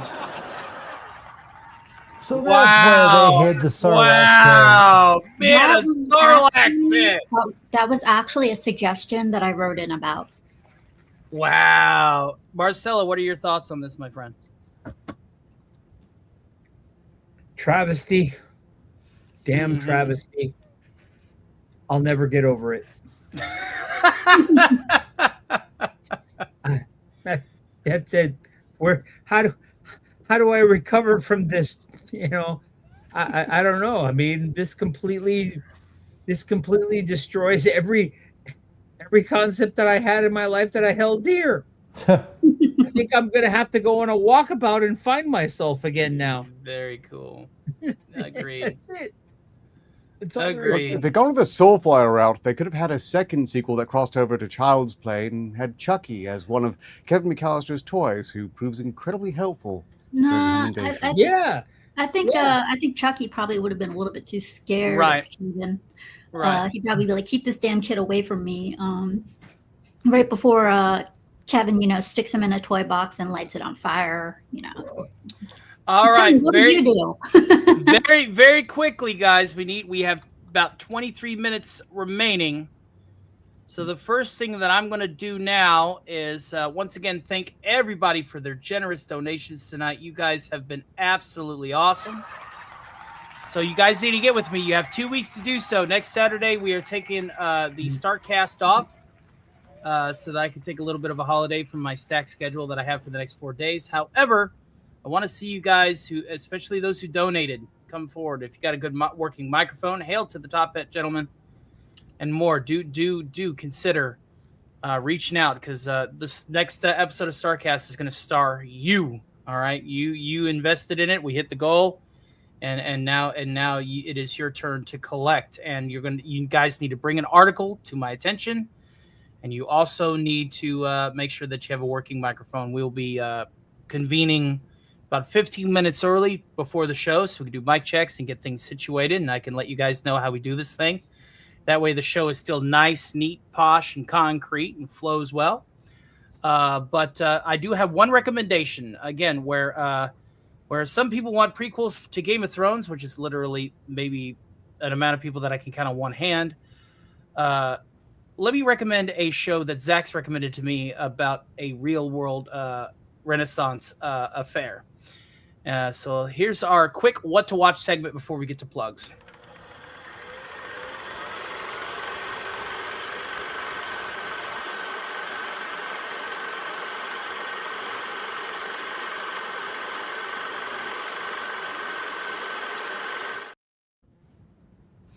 The name of the show is called The Rise of the Raven, and the YouTube channel that I am showing you right now is going to be posted in the chat in just a second. This here is a real historical show. It's even recorded in the native languages of the people and the empires involved. This is, Emperor Sigismund era Ottoman Empire conflict. And the armor is hand forged. The warfare is authentic and historically accurate. We see guys, hopping around with bombards, like packing bombards around and everything. And yes, Jill, Fallout Season 2, which we will start doing an episodic review whenever we return, because I want to cover that as well. We're going to be doing that on StarkCast specifically, as well as there's going to be some more Fallout content. We want to catch that wave. But this is what I recommend. You guys just bookmark this and watch at your leisure and tell me how it is. I want to extend more awareness because Zach's also wants to extend more awareness on that. So that is my suggestion to you. And I hope that you guys enjoy. With that, we're going to go ahead and start wrapping this pony up. So thank you all again from the bottom of my heart and the heart of my bottom for tuning in to StarkCast Mk24. Let's go ahead and go around the horn, folks. And thank you again. Trust us with your news and subsequently your entertainment. Director Arcater, what have you got coming down the pipeline, sir? Technical difficulties primarily, which is no fault of my own. But that is the curse of everyone who tries to do anything with technology, and I accept this. To keep this brief, otherwise, I just need to know if anyone was wanting to watch me on the SCP read tomorrow. That's not happening. I've called it off to better prepare for the holidays. SideQuest, if you weren't aware, has already gone on its break for the year. So I'm mostly going to spend my free time trying to build more assets for that, because I want to see Arcturus die in new and more exciting ways. And finally, if you're on the Archives Volunteer Reserve Discord server and you see me hanging out at the Ephemeral Pub, I remain available for gaming or just chatting. I'm so lonely. Absolutely, That's all. Director. And thank you very, very much. Thank you, sir, you have been a welcome addition to this crew, this panel. Your costuming, your witty repartee, you are quickly becoming an asset, my friend. And I need to do some collaborative stuff with you. We really need to coalesce. Let's make that a goal for the new year. Let's make that a goal for the new year. Dignified cartoon gentleman, hail to you, sir, and thank you once again for hanging out with us. I know that it's kind of like a vacation for you because I understand the assignment, but what have you got coming up, my friend? All right then. Well, assuming my audio works on this primary computer, I'll keep using it for future shows. Bloody acoustics, man! No one play an acoustic guitar in my presence because it will destroy my audio. But in all seriousness, I will be making more videos. I will be part of more network shows, and we will make more videos from said shows. We're going to have a network show tomorrow, the day after, then the day after that. Then we're going to take a bit of a break. But I've got about 20 to 30 videos to make, so we're never going to run out of content. Absolutely, my friend. Absolutely. Oh, and thank also, you, Ray. Subscribe. subscribe to me, because I've been getting being on a growth spurt recently. Hopefully we can get to 300 subs by the end of the year. Wouldn't that be poetic? You get to your 300 and I get to my 3,000. That's a lot of threes. We just need, I know, one more to make it 3 milestones. Rule of threes, or I like the number 3. Yep. I love Lamp. Anyway, Theta, welcome back. I have missed you, brother. Hail to my number 1. Are you back in the full swing of things? I sure hope as hell you are. I've been missing you, pal. What do you got coming up? Like I said, I'm working on this book for this lady. As soon as I'm done with that, I can clear my schedule and I can really push forward with my streaming and my videos. But I do have a Christmas show I'm going to be doing with Cinema Gulp. I'm going to be doing a stream next Saturday. I'm going to be having Cosmic Theta Theater tomorrow. I'm going to be doing a Monday stream with Furious Dan, playing some games. I don't know if we're going to be playing Cosmic Invasion or Streets of Rage or something, but we're going to be doing something. I'm going to have a trivia stream, a D&D stream. So I got a lot of stuff planned. Oh, and I also am going to be releasing my first 2 Transformers reviews on my other channel, Thetatran1, at youtube.com/@Thetatran1. And yeah, so I will be doing a lot of stuff, and this next year is going to be packed full of streaming and videos and all sorts of glorious things. So may the power protect you. Fantastic, Theta. And let me tell you something. Did you like Megatron's little Christmas switch to Prime? Have you seen that in the shorts reel yet? No, I haven't gotten a chance. It's there. I've been radio silent up until today. So, Scoob still riding the high of one of the most successful podcasts recorded to date, my dear. The floor is yours. Plugamith away. Hopefully I'll start getting some shorts out next year, because that'll really help after today's show. So tomorrow, I did a poll to see what the people wanted me to do with the Barcade now that I finished Silent Hill F finally. And apparently it's an overwhelming, they want me to finish up Lost Soul Aside, which I was going to do anyways, but so tomorrow I will finish up Lost Soul Aside roughly around 4 o'clock or so. I will put the time up on Twitter and as well as on YouTube. As for your rule of threes, Tony, all I need is 500 subs and I'll get to a full monetization of 1,000. But there you go. Anyways, that's besides the point. Monday, during next week, of course, I will try to do as many barcades as I can, but it's the holidays. As far as the day before Christmas Eve, I will probably do a holiday stream, and maybe on Christmas Eve, I may do one, or on Christmas Day, I may do one. But either way, I will be doing a special next week, and it will be open panel to all of my subscribers. Not one particular guest in particular. It's going to be open panel, so anybody who wants to come on can come on, as long as they have a mic and internet access and such. So, yeah, and also next Friday I will also have another video for my Scooby Pups Refuse, for the Scooby Pups Refuse of Season 1 of Has Been Hotel, Episode 5. Not TV show episode 5. Is that a thing starring yours truly? Yes. Don't interrupt, please. I love you, Alistair. I love you, Alistair, but you have your time in the show. So, yeah, and I will be dropping another Refuse Has Been Hotel Season 1 video. So at 2 p.m. on Friday, so be sure to catch that. And on Saturday, Saturday, 5 p.m. Eastern, please come on by, stop on by, because it will be Scooby Pups Podcast Year-End Review. which my special guest will be Dignified Cartoon Gentleman. Digny, say hello, please. Hello there. And he waited his turn. yes, so Digny will be on the show, as well as Furious Dan and Piranha Pout. And should anybody else want to join, you are more than welcome to. So yes, that is. I request a possible option to join, mayhaps.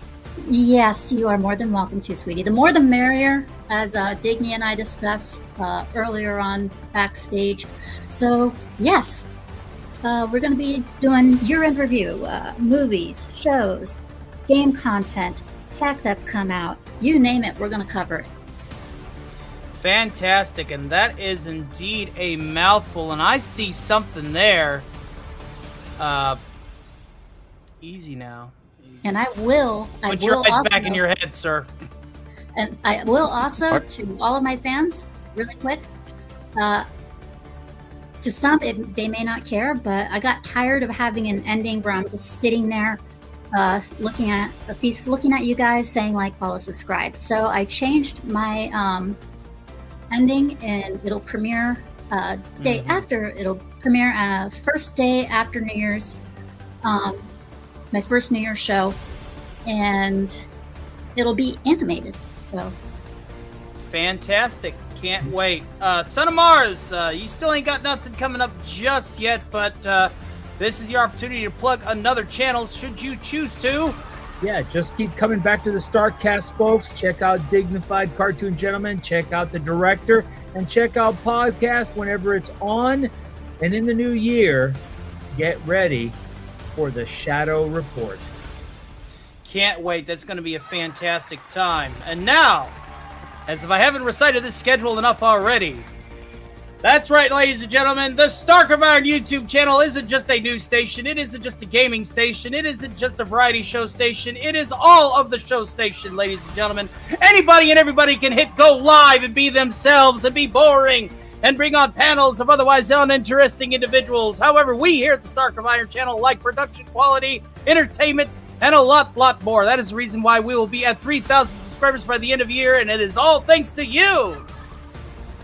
Trust us with your entertainment, because guess what? Starting just as early as tomorrow, I will be featured on Rob Wright's Christmas Countdown, where we're going to be talking about some of the chart-topping Christmas songs throughout the year. Also, then following up, we'll have the Alf After Hours and the Black Widow Files crossover episode that was unlocked through the financial goal of the pilot. It's going to be just like another episode of the Cotton Council. Speaking of which, we have a holiday episode of that coming up in just a few minutes. So we're going to be rating Snow Dub as soon as this show ends. Feel free to say Stark Raid and let everybody know that the Shield Wall is coming.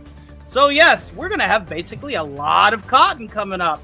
And of course, after which then on Monday, I will have my VR chat hosted episodes of Radio 616. Alistair the Radio Demon will be going back and bringing in more people from the untapped market that is the Has-Been fandom from downwinst there.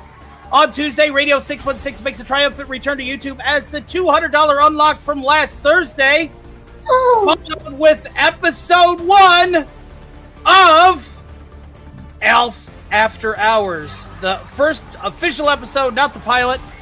Technically, it is an episode 1, might be episode 2. I don't know what I want to title it yet. But yes, we're going to the Radio Demon in the afternoon. We're going to get Alf at the end of the night. And then on Wednesday, for the 24th, we are bringing back something that I know a lot of us OG folks miss, and that is the Stark Party. It's the 24th. It's the one stream where I don't work all the time, that I just hang out with my buddies for God knows how many hours on end. We will guarantee that we will welcome Christmas from the 24th to the 25th during the entirety of the overnight, ladies and gentlemen, from beginning to end, east to west coast. Then I'm going to take a bit of a break, and then I'll be back for, I don't know, the weekend prior to the new year. We may have a New Year's Stark Party, depending on how well this break goes. But that is our current broadcast schedule.